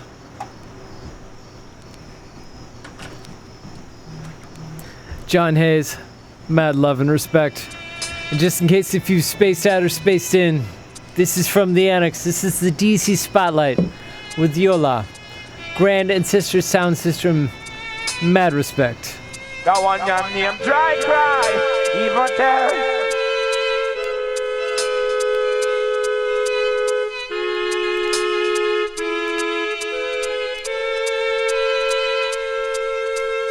Dry Cry, even tell.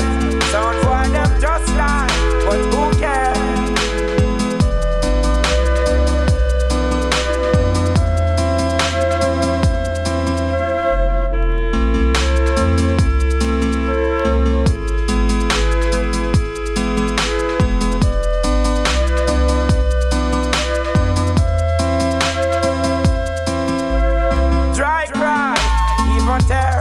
Sound boy them just lie, but who cares? What's this a beer dub play we play? Through them any night and we through them any day. Just one of those days. Just one of those days.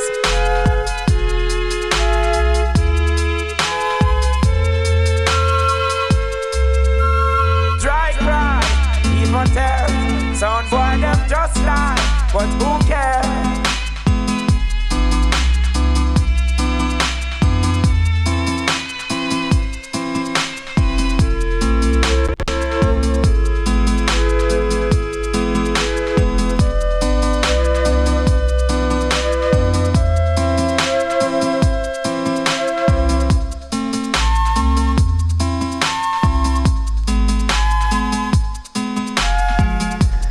Just for those that know, from here on out, it's strictly going to be Grand Ancestral Sound right after this tune.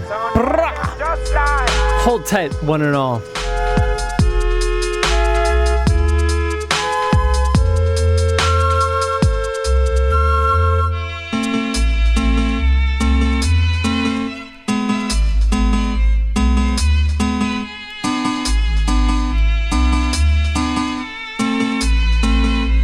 That one your name Dry Cry, even tell. Dry Cry, even tell. Dry Cry, even tell. Sound for them just lie, but who cares?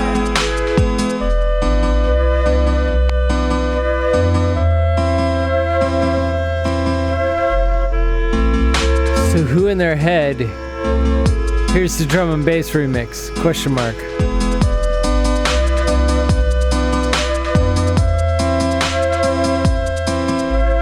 Dry cry, even tear. Sound for them just lie, but who cares? What's this a beer dub play we play? Through them any night and we through them any day. Just one of those days. Just one of those days.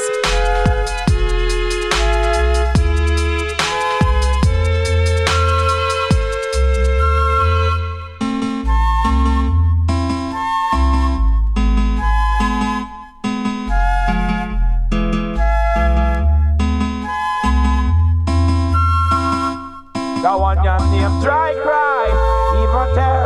Sound boy them just lie.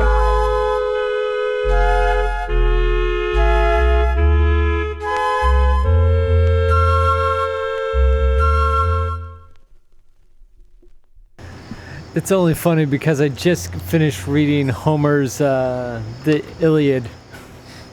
So yeah, pan all the way, mate. So how we all doing out there, one and all? My name is the Librarian. This is from the Annex. You've got Yola kicking it here on my porch from Grand Ancestor Sound. And now we are going deep into his label sound.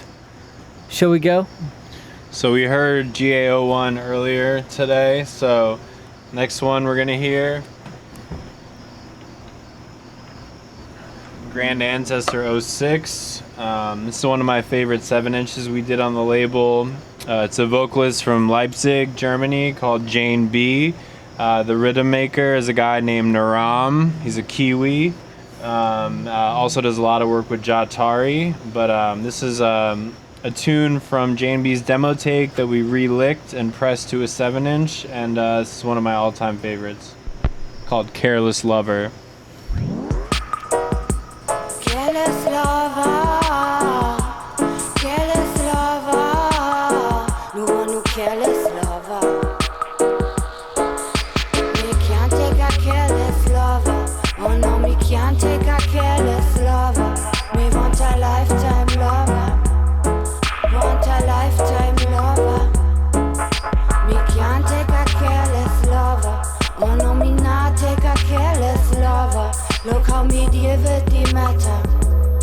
Me go and leave you for another. Me is the one in a million. And my love is on, it is pure, it is strong. When me come with a deep connection. My love is a fire, you're the one who pocket love. When my love light shine, you can switch it off and on. Handle this your flames, you got to keep the fire burn. Me can't take a careless lover. Oh no, me not take a careless lover. Me want a lifetime lover. Want a lifetime lover. Me can't take a careless lover. Oh no, me can't take a careless lover. No fish in the sea, me go and leave you for another. Me not waste me time on you careless lover.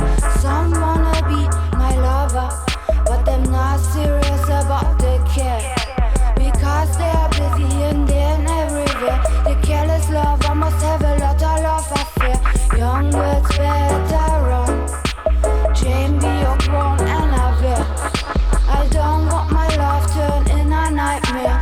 Once my heart is broken, it will need a repair. So me not take a careless lover. Oh no, me not take a careless lover. Careless lover. Careless lover. Careless lover, me run away from you, liar. Oh, do you see me, those clouds that I'm over the hills, about 1,000,000 miles far. No, me not take a careless lover. Oh no, me not want you careless lover.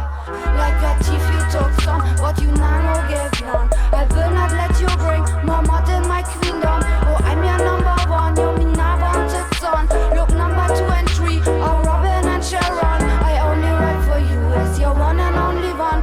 Yeah, you have to go, the 2 of we are done. Don't say the be she a murder. It's your own action, can't for hurt ya.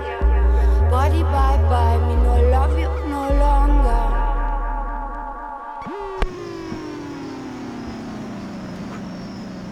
So what's up next? This was number 6, right? That was GA06. I'm going to take one step back to GA05. This was the first release we did with a local artist, Malleus. He's based out of Virginia. He's a wicked producer. This tune's called No Harm.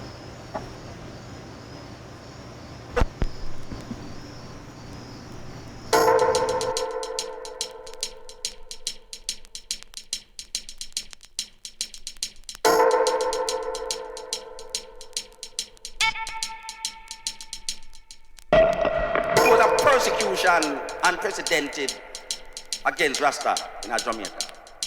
Well, as the sister just said, we rise. We rise. And this locks that was a tan has now become a crown.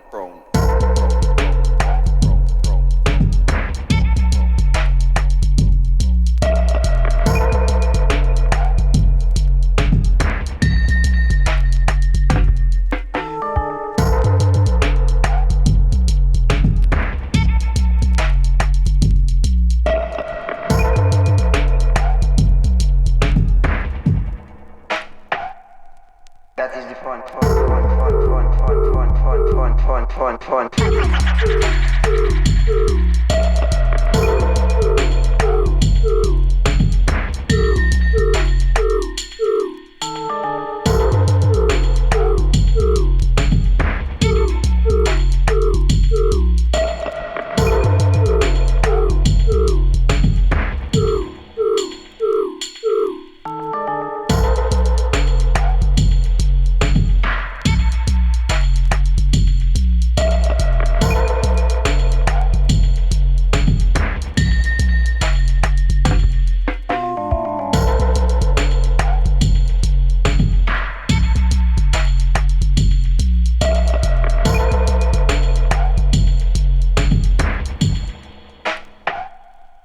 That is the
Shouts to the one like Bulgaria.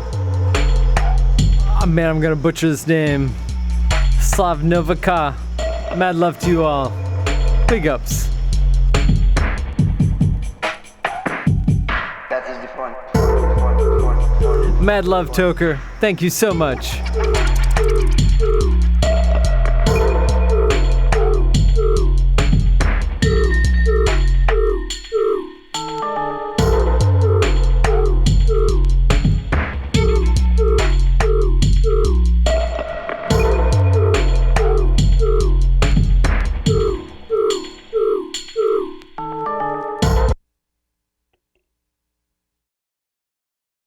All right, so for this one, we got to hit the flip side. I reached out to these guys from Japan called Part 2 Style. I got to hear them in Croatia on at Outlook, where they were debuting a brand new Void system. They had 8 28-inch subwoofers at the beginning of the line array. It felt like I was doing some sort of NASA training when they were playing. It was absolutely mind-blowing, but yeah, I've been in love with these guys from Japan called Part 2 Style. So in typical Part 2 style, this is the remix of what you just heard. And as you drop that, big ups to Jimmy. Big up everyone in the chat, for sure. Hell yeah. And Jimmy Detroit, thank you so much for the cheers. Big up Mad love. Annex. Big up Ocean. If you're feeling what you're listening to, check out grandancestor.com/shop. Whatever we're not sold out of is available there. Very last tune of the show, I'm going to debut our pre-sale release, GA16.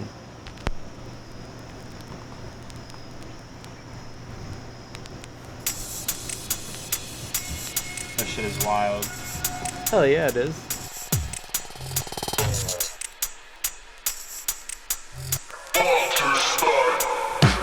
It was a persecution unprecedented against Rasta in Jamaica. Well, as the sister just said, we rise. We rise. And this locks that was a tan has now become a crown.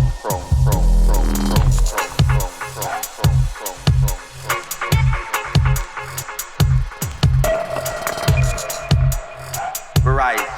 And this locks that was a tan has now become a crown.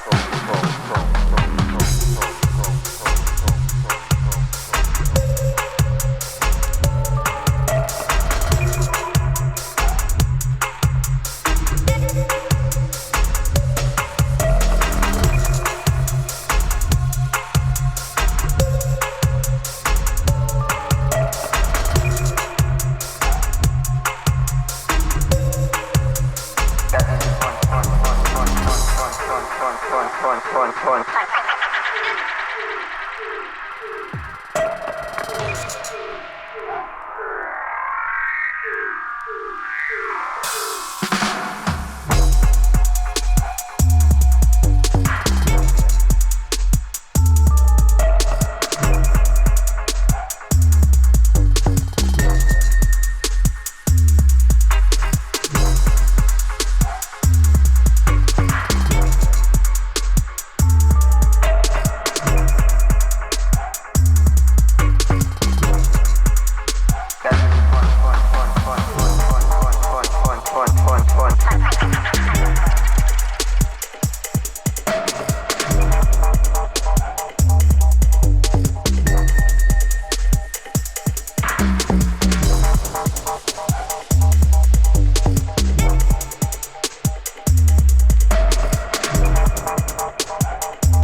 revolution unprecedented against Rasta in Jamaica. Well, as the sister just said, we rise, and this locks that was a time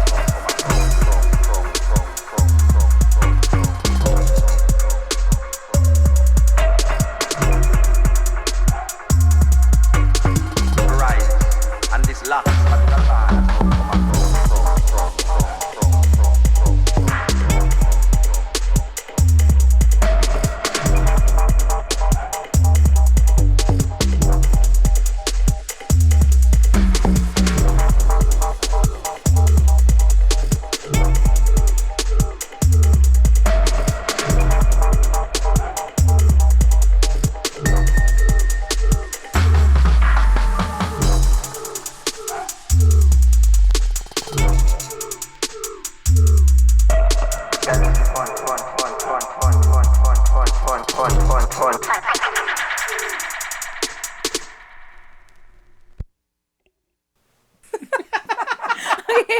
Sorry, too much whiskey.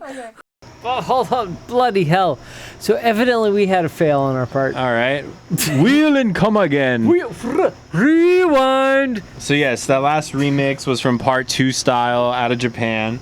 And the next tune I want to play for you, one thing about Grand Ancestor, you know, I love to try and showcase local artists. Like on the A side of the last tune we heard, Malleus from Virginia, a lot of shows in DC with, you know, the Japanese refix.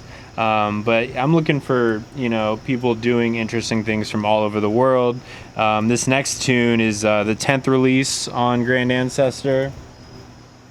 It's called Warrior. The producer is Jeff One. He's from Athens, Greece. I connected him with an MC from the UK, MC Trooper. And so this was a big anthem. A special memory for this tune. I was playing at a show in Montreal called Pull Up Selecta, and I had a dream like the night before I was playing. I don't know, like people who've seen me play live know I like to do a lot of crazy shit while I'm DJing, and you know, in reggae the wheel and come again is a big thing. So I had this idea while I was in Montreal that I would be playing this tune, and I would have the same record playing on the other turntable at the exact same part that I was going to cut the tune I was playing out at, and I was going to wheel it up and then pick it up and then throw it in the crowd like a frisbee and then drop right into the exact part I stopped because I had it queued up on the other turntable. So I did that because I saw it in a dream, and it worked out pretty well. But this is called Warrior from Jeff One and MC Trooper. Dude, that's epic. Cool, not Jeff One. Give them the warrior style, John, know we can't done. A roots man thing, I carry the swing. Cause I am a warrior. Roots man warrior. Give them in a roots man style. Ha! No blessing of reaching out to all singers and all players of instruments, cause you don't know just springs are within thee. Music is a vehicle to carry the message to the people. You know, I am a warrior, roots man warrior. We just have to be from the roots man rhythm. I am a warrior, rock down the barrier. We just have to go from the roots man rhythm. I am a warrior, Rasta like a carrier. We just have to bring it from the roots man rhythm. I am a warrior, roots man warrior. Anytime we bubble, we a bubble for the king. Bim! In the roots dance, serious thing. Everybody welcome to rock and come in. Not about the fashion or the style or the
box. Wait, no, we don't worry about that. It's not where you're from, it's where you're at.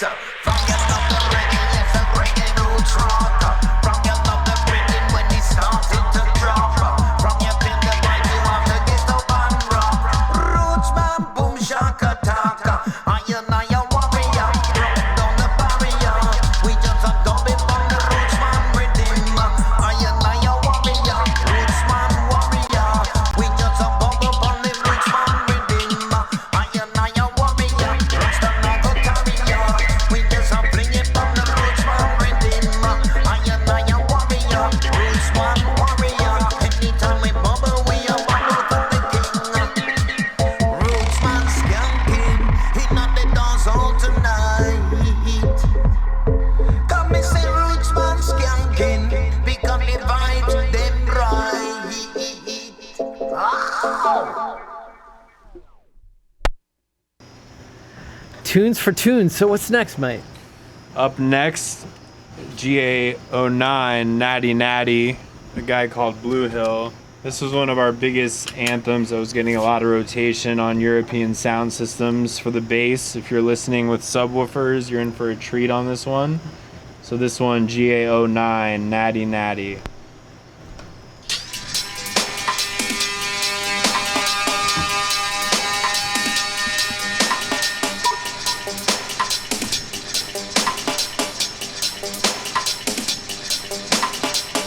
Damn, I'm liking the sound already.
for a version excursion. I'm Man, gonna we got- flip it. Play the flip. Do it. This one called Bazooka. And just so you know that we pay attention to detail.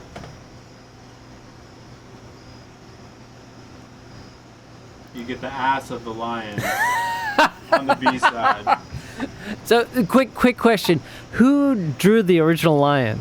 So, Graham Jackson, who some DC people might know, he's done some work with DC Brow. He did the original lion head.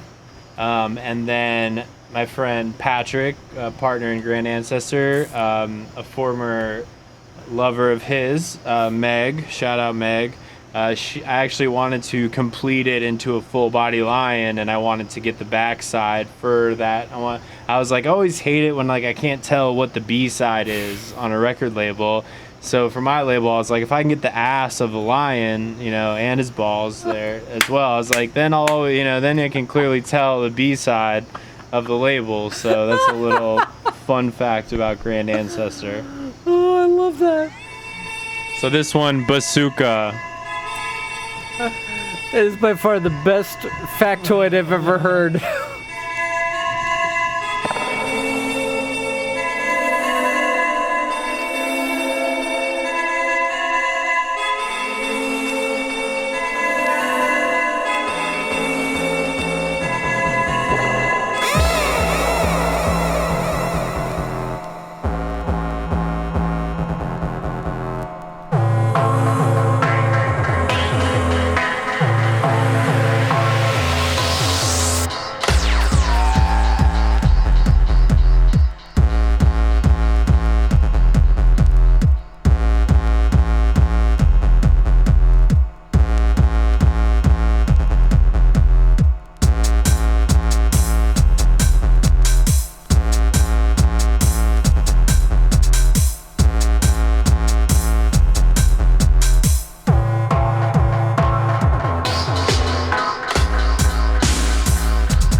No, I think we will.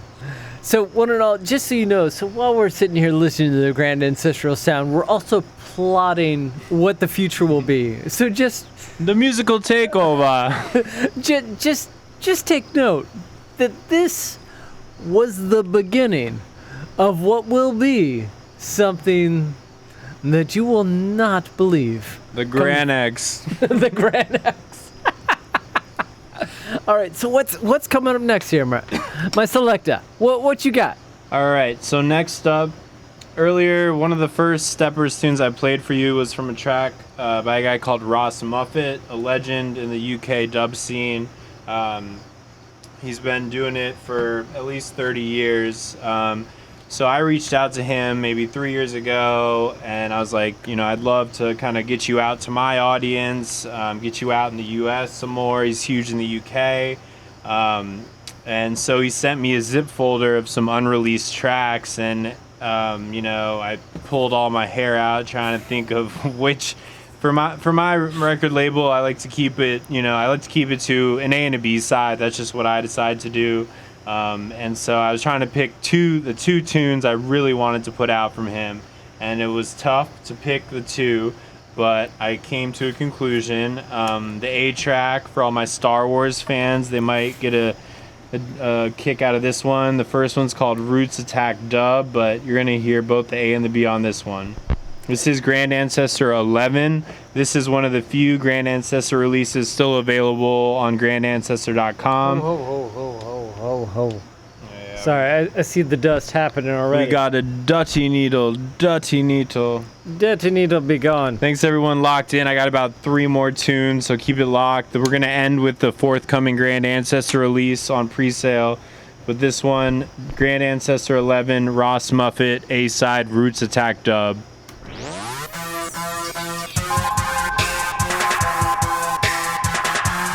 Death Liquid to the front of the stage. Pagan DnB, good to see you.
All right, so now what's on the flip of this track?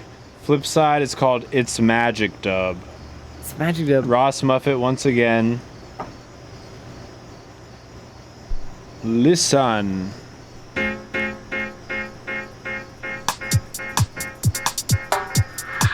Woo! I like where this is going already. It's the one like Pagan DnB. You bought a new skateboard? Mad love. Man, me and the little lioness were out at the skate park the other day. Alexander, represent. If you know that skate park, you know what's going down. She's trying to play in the bowl. Man, I love the snake run there. And I have like a big following for my stuff.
Crushing tune, dude. Like, so when you found this one in particular, like, what was your like reaction when you found this tune? So my first reaction was just the seated skank, just dancing in my seat over and over again.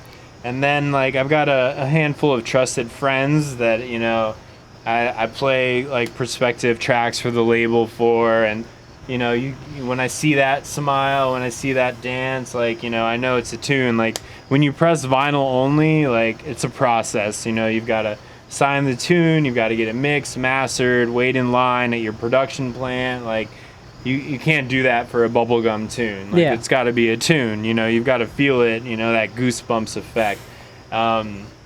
Luckily with this artist, it was deciding which one of the files he sent me gave me the largest goosebumps. And on top of that, I mean, he gave you more or less a thumb drive versus a hard drive versus... He gave me about like 12 to 14 tracks to pick from. I'm planning on doing another Ross Muffet release as well.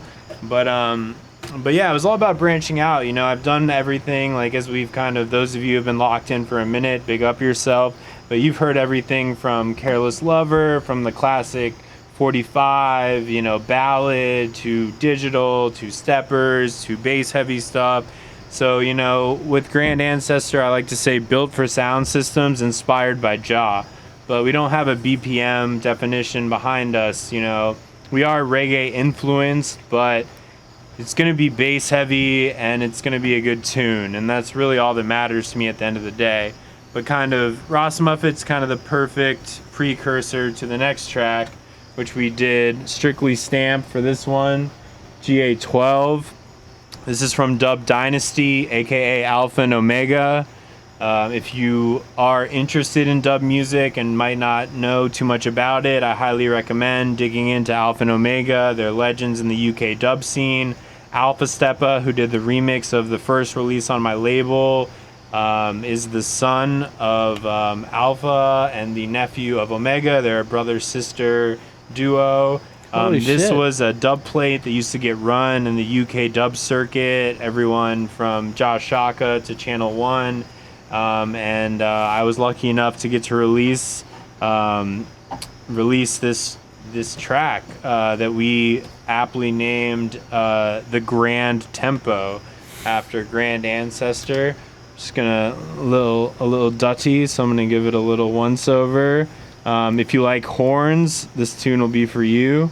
But yeah, we'll go A and B on this, and then we're gonna get into the last tune after this.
Ah, bloody hell.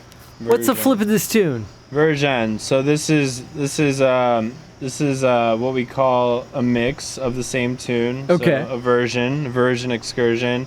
So it'll sound a lot like what you heard before, but in a different style. Who did the mix on this version excursion? Dub Dynasty as well. Proper. This is what we call like the what do we call it? We call it the uh-oh. The uh-oh. You already can hear that bottom line.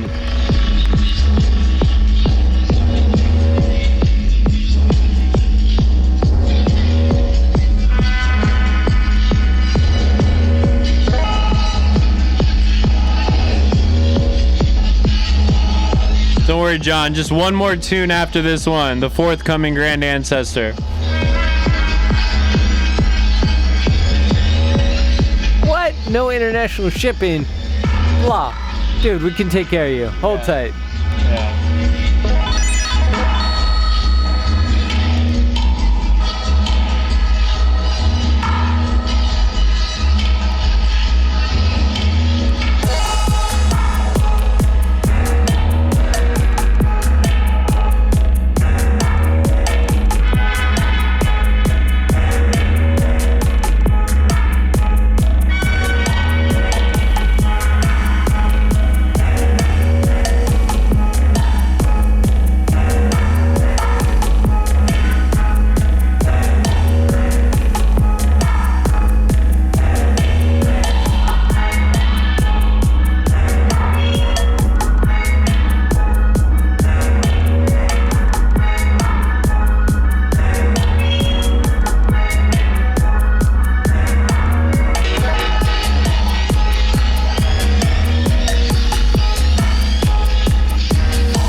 It's funny, man. We're sitting here nerding out in wild ways from East End to West End, and I am so excited to hear this last tune.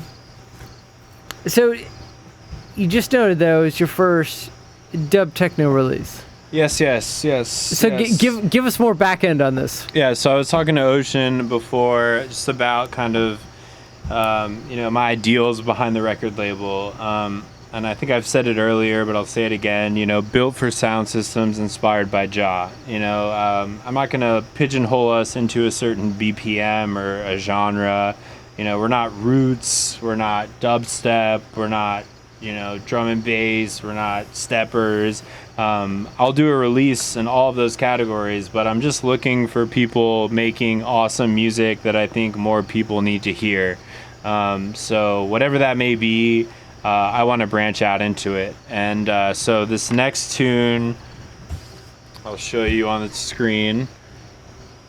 Test Press GA16. So we just went live a couple weeks ago with the pre-sales for this. We hit #1 on Red Eye for techno and #1 on bass music in the first week. This is my first ever journey into the dub techno world. I've been a long-time fan. I love Rhythm and Sound, Basic Channel, Paul St. Hilaire.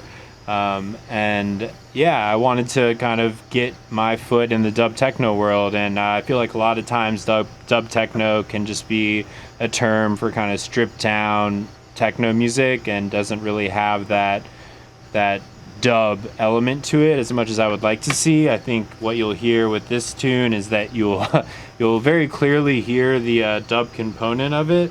And I was also just privying Ocean to the fact that we're in talks with a couple of fairly prominent drum and bass artists working on our first halftime kind of 85 BPM drum and bass release, hopefully for the next Grand Ancestor release. But yeah, we're not defined by genres, we're defined by sound. It's going to be bass heavy, it's going to have a reggae influence, and it's going to sound great on a high fidelity sound system. So this is really the first time I do a radio show on Sub FM every four Mondays. Grand Ancestor presents Sub FM. You can stream that on the internet. And I don't think I've even played this on there yet. Oh shit! Are you telling me that this is a world exclusive? This is kind of a world exclusive unless you're in my very tight-knit personal friend group. Then you've probably heard this tune. If you're my wife, you've definitely heard this tune many a time. Shouts out to the wives across the world. But yeah, this is kind of my first venture into the dub techno world.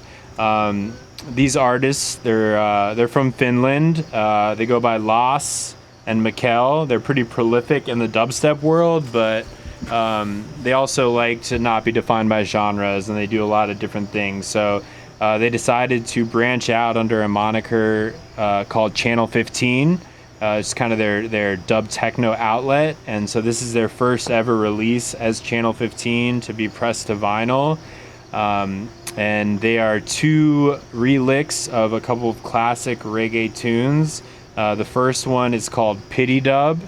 It's on pre-sale now at grandancestor.com. Also, if you're international, you can find it on Red Eye Records, on Juno Records, Unearthed, anywhere you buy records. The pre-sales are live now. It's slated to ship in about 2 weeks, but right now you can cop a pre-sale. If you're local in the US, I would recommend stopping by grandancestor.com. But yeah, last two songs of the night. It's been a pleasure. Big up Ocean. I'm sure we'll have a little wrap-up chat at the end. But yeah, this is called Pity Dub by Channel 15.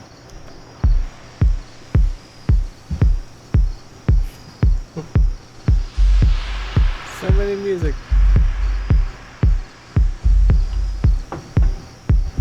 French.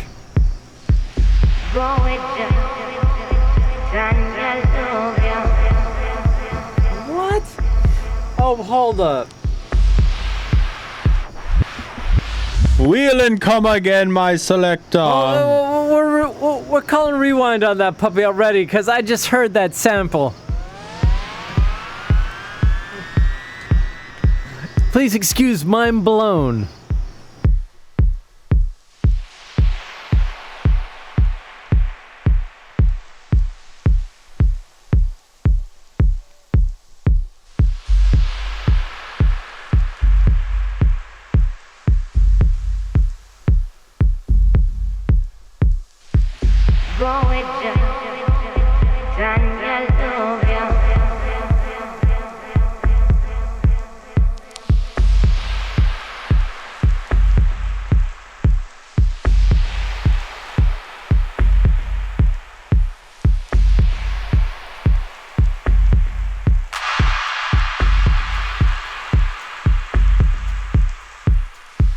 all you. Rotterdam, that's where I pressed my record. Shout out Triple Vision.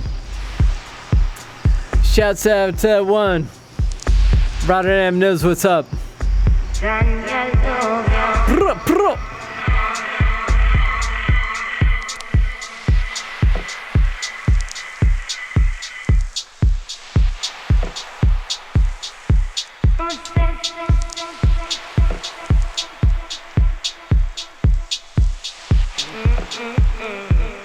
I would like one of these mornings to wake up and find your face on a pillow lying right next to mine. I woulda put on the party and the smoking and the rum and bust the extra wine and make we seal up what's on the table. Time of fantasize, me see your lips, me see your eyes, your trigger finger do something. I left the rude girl, it's not nice. For you it's just a thing, just another little thing. But for me this is heaven and the angels are my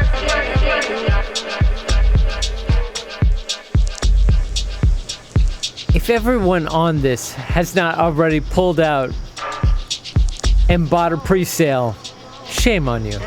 Come on now. It's a pity you already have a wife, and we don't have a man in our life. Oh boy, it is a pity. I say it is a pity.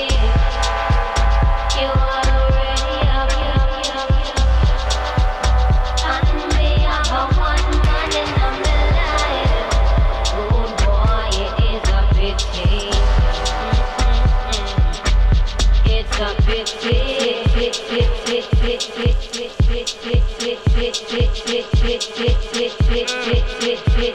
You walk in a public and can't even touch it freely. Me up because my sex to you so much to respect. You're not happy, you woman, be your kids, believe your rules. I'm afraid. I know me, who knows? Maybe one day the world will be evolved enough. We'll share you in a civilized manner between the two of us. But until then, I would love to see you again. I know we have to play it by the stupid rules of men.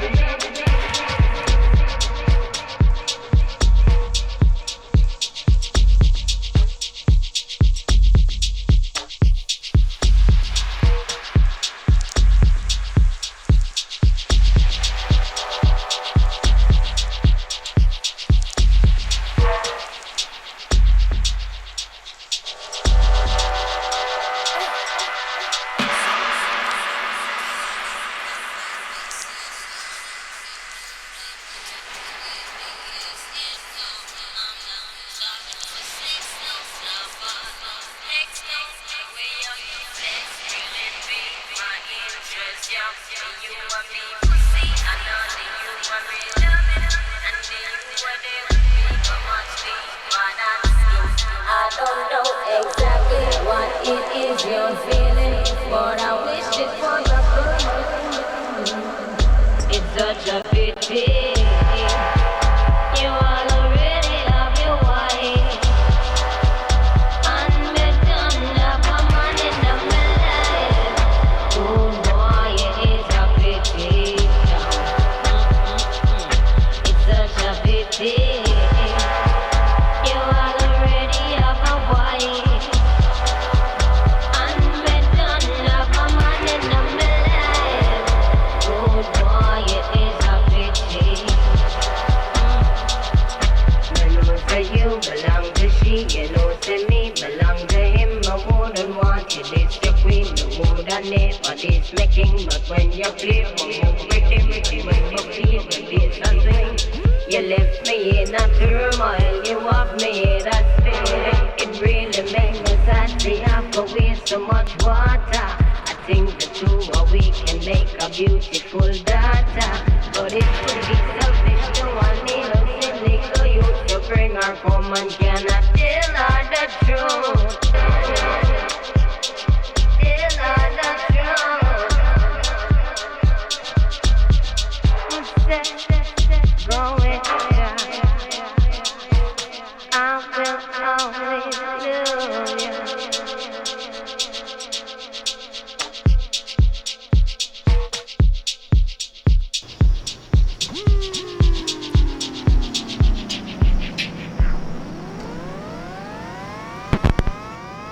It's been a long time since 113 BPM has moved my ass, but damn.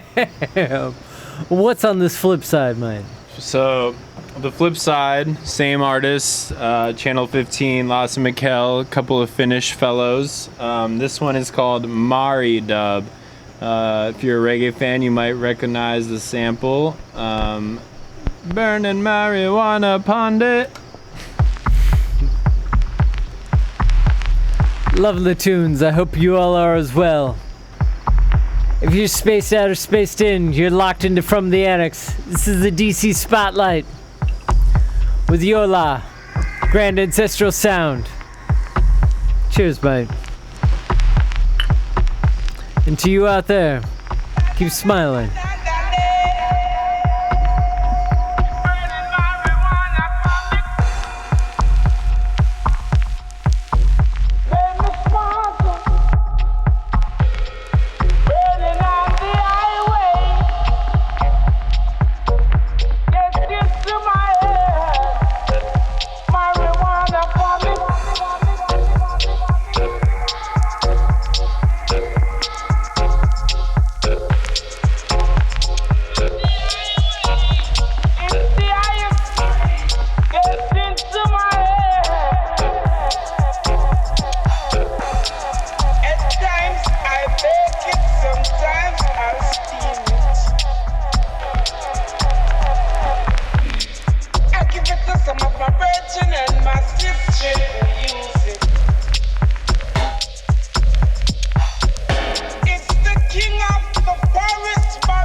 Leading up the nation.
bloody hell. I want to give a shout to the producer that was sampling record static in the background and added that to a track that just made it absurdly, amazingly, and intricate. Dude, this track is a beast. Yeah, Loss and Mikkel are supremely talented. I've known that for a long time. Also, check out Loss, L-A-S, capital L-A-S. He's done a lot of crazy dubstep productions, but super intricate, super well produced, just the same. His song TikTok or In Your Eyes, I highly recommend checking out. Mikkel as well. They're just super talented producers, and I was super happy when I got the chance to work with them. So now here's my next question. Like, where, after this release, obviously, I mean, to me it sets a bit of a high watermark for you. I mean, you've gone from step to step to step. Where is 17? What is that? So, even if it hasn't been signed yet, like, where is that in your vision? So yeah, 17, it hasn't been signed yet. I'm leaning in like two different directions. It kind of depends on kind of artist availability and you know what's possible. But I'm leaning kind of two different ways. I really want to get out kind of a halftime drum and bass tune, 85 BPM. I'll withhold the artist names for now because we're in early talks, but if you're a drum and bass fan, I'm pretty sure you've heard of them. But I'm looking for kind of a Ragga out 85 BPM tune to kind of follow up with this, just to kind of continue to expand our reach. But if not that, then I'm kind of digging back to the roots of dubstep, kind of the 2007 sounds from some of my favorite early producers who maybe have, you know, gone on to do a lot of things in the last, 10 plus years, but I want to dig back into that older sound of dubstep for sure, and then steppers. I'm looking to do something with talking to a few French artists right now. So who knows? It might be 85 BPM, it might be 140 BPM, or it might be anywhere in between. So that's the thing about the label. We hope that we keep you interested so that you're not so concerned about the genre, but more concerned about the sound. Dude, mad respect for everything that we've heard from tonight that's coming from your label and even just coming from your DJ sets. I'm so excited about what the output is. So as we round out the evening, I mean, this was could be the ender. But do you have anything in that box that you want to close out with tonight? I was just looking. I think I have something that I could end the night with. I was gonna say, pull something out of that beautiful box. And for those of you that follow me on the social medias, I'll take a picture of his box. It's broken up in a way that I wouldn't necessarily break up a box, but man, I'm super stoked to showcase this because it makes me happy to see that other people break up boxes differently than I do. Anyway, man, what's this tune you got that you're digging for? I'm just casually gonna just take this test press and just casually put it in my box. Just don't mind me. Well, since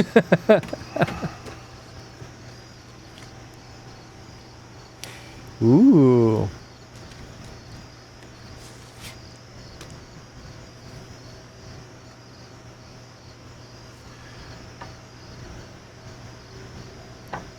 Since my sound plays sweeter, I will close with this last tune.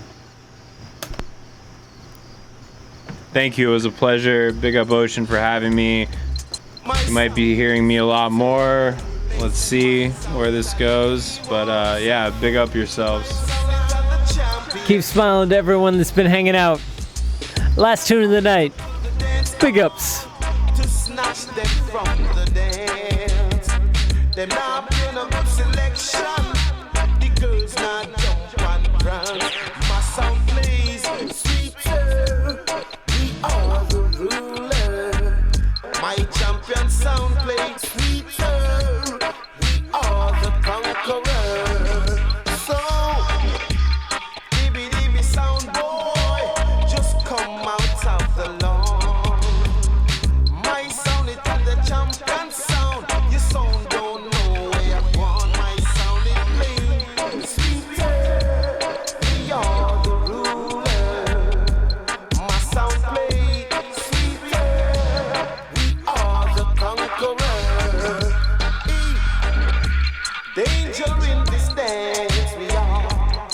danger in this dance, danger in the lawn yard, danger in the hall as we play sweeter, sweeter and sweeter. My sound play sweeter. We are the rulers.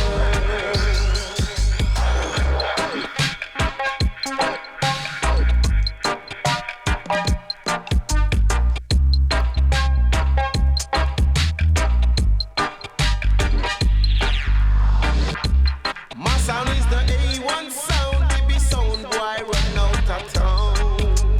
On your way up, and me say on your way down, so we sound come fi run the compound. We are the A1 in this dance. Our sounds make the girls jump and praise.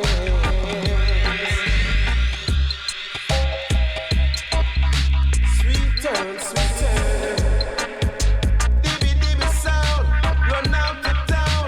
We run the compound. Yeah, now.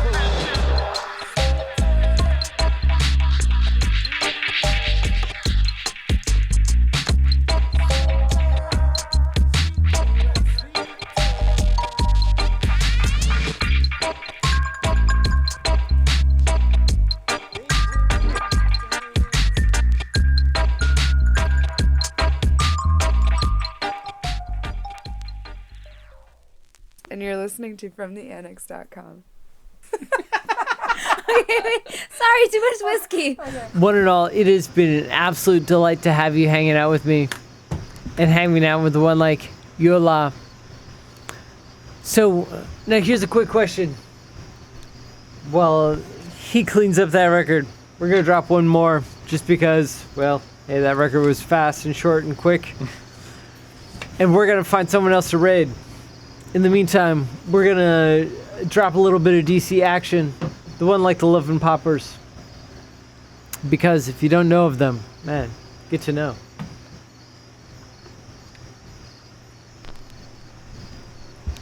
So who are we raiding tonight? Let me know in the chat if you got someone you want to know.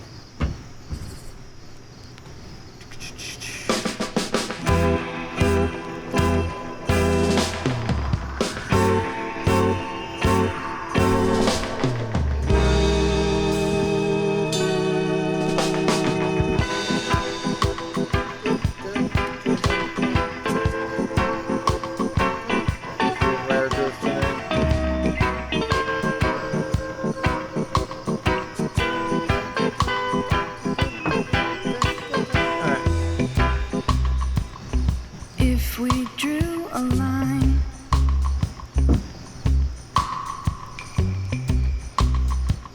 from the start to where it is that we may be, Strange manner, there we go. calibrate the time and what you think you see. All right, one and all, we found Strange Manor. He's doing the good thing. History's an argument Sounds like Collie Hook. Man, when David Rodigan dropped this tune on BBC One, I damn near lost my mind. Because I was like, wait, they're from DC? And then what, like, doubled down on it was that my boy from the Pie Tasters was like, oh, you don't know them? And I'm like, no, I don't know of them yet. Who are these people? Nostalgia will always be the enemy. Yeah, we've been lucky enough to have been played on a few BBC Radio 1 Essential mixes. Nice. J-tunes. Proper sounds here. DC styling. Now we're gonna move over into Canada and visit that one like Strange Manor. Proper reggae drum and bass vibes. It's another epoch. I hope you all enjoy where we're heading. Documented by the few who care to pick it up. Those who do will never stop. You take it? Drinking the sophist cup. Oh, Come on. Those who don't will never know what they have given up. What are you doing now? Trying to set. There we go. That's what I was waiting for. Without end. Archaeology is the excavation of a best friend. Hagiography is an uncertifiable mystery. Nostalgia will always be the enemy of history. Nostalgia will always be the enemy of history.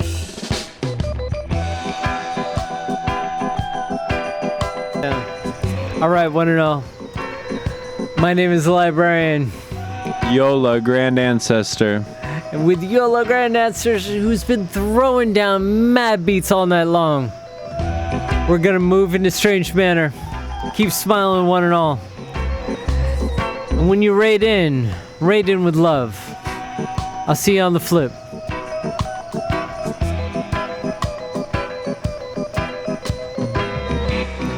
History's an argument All right. without end.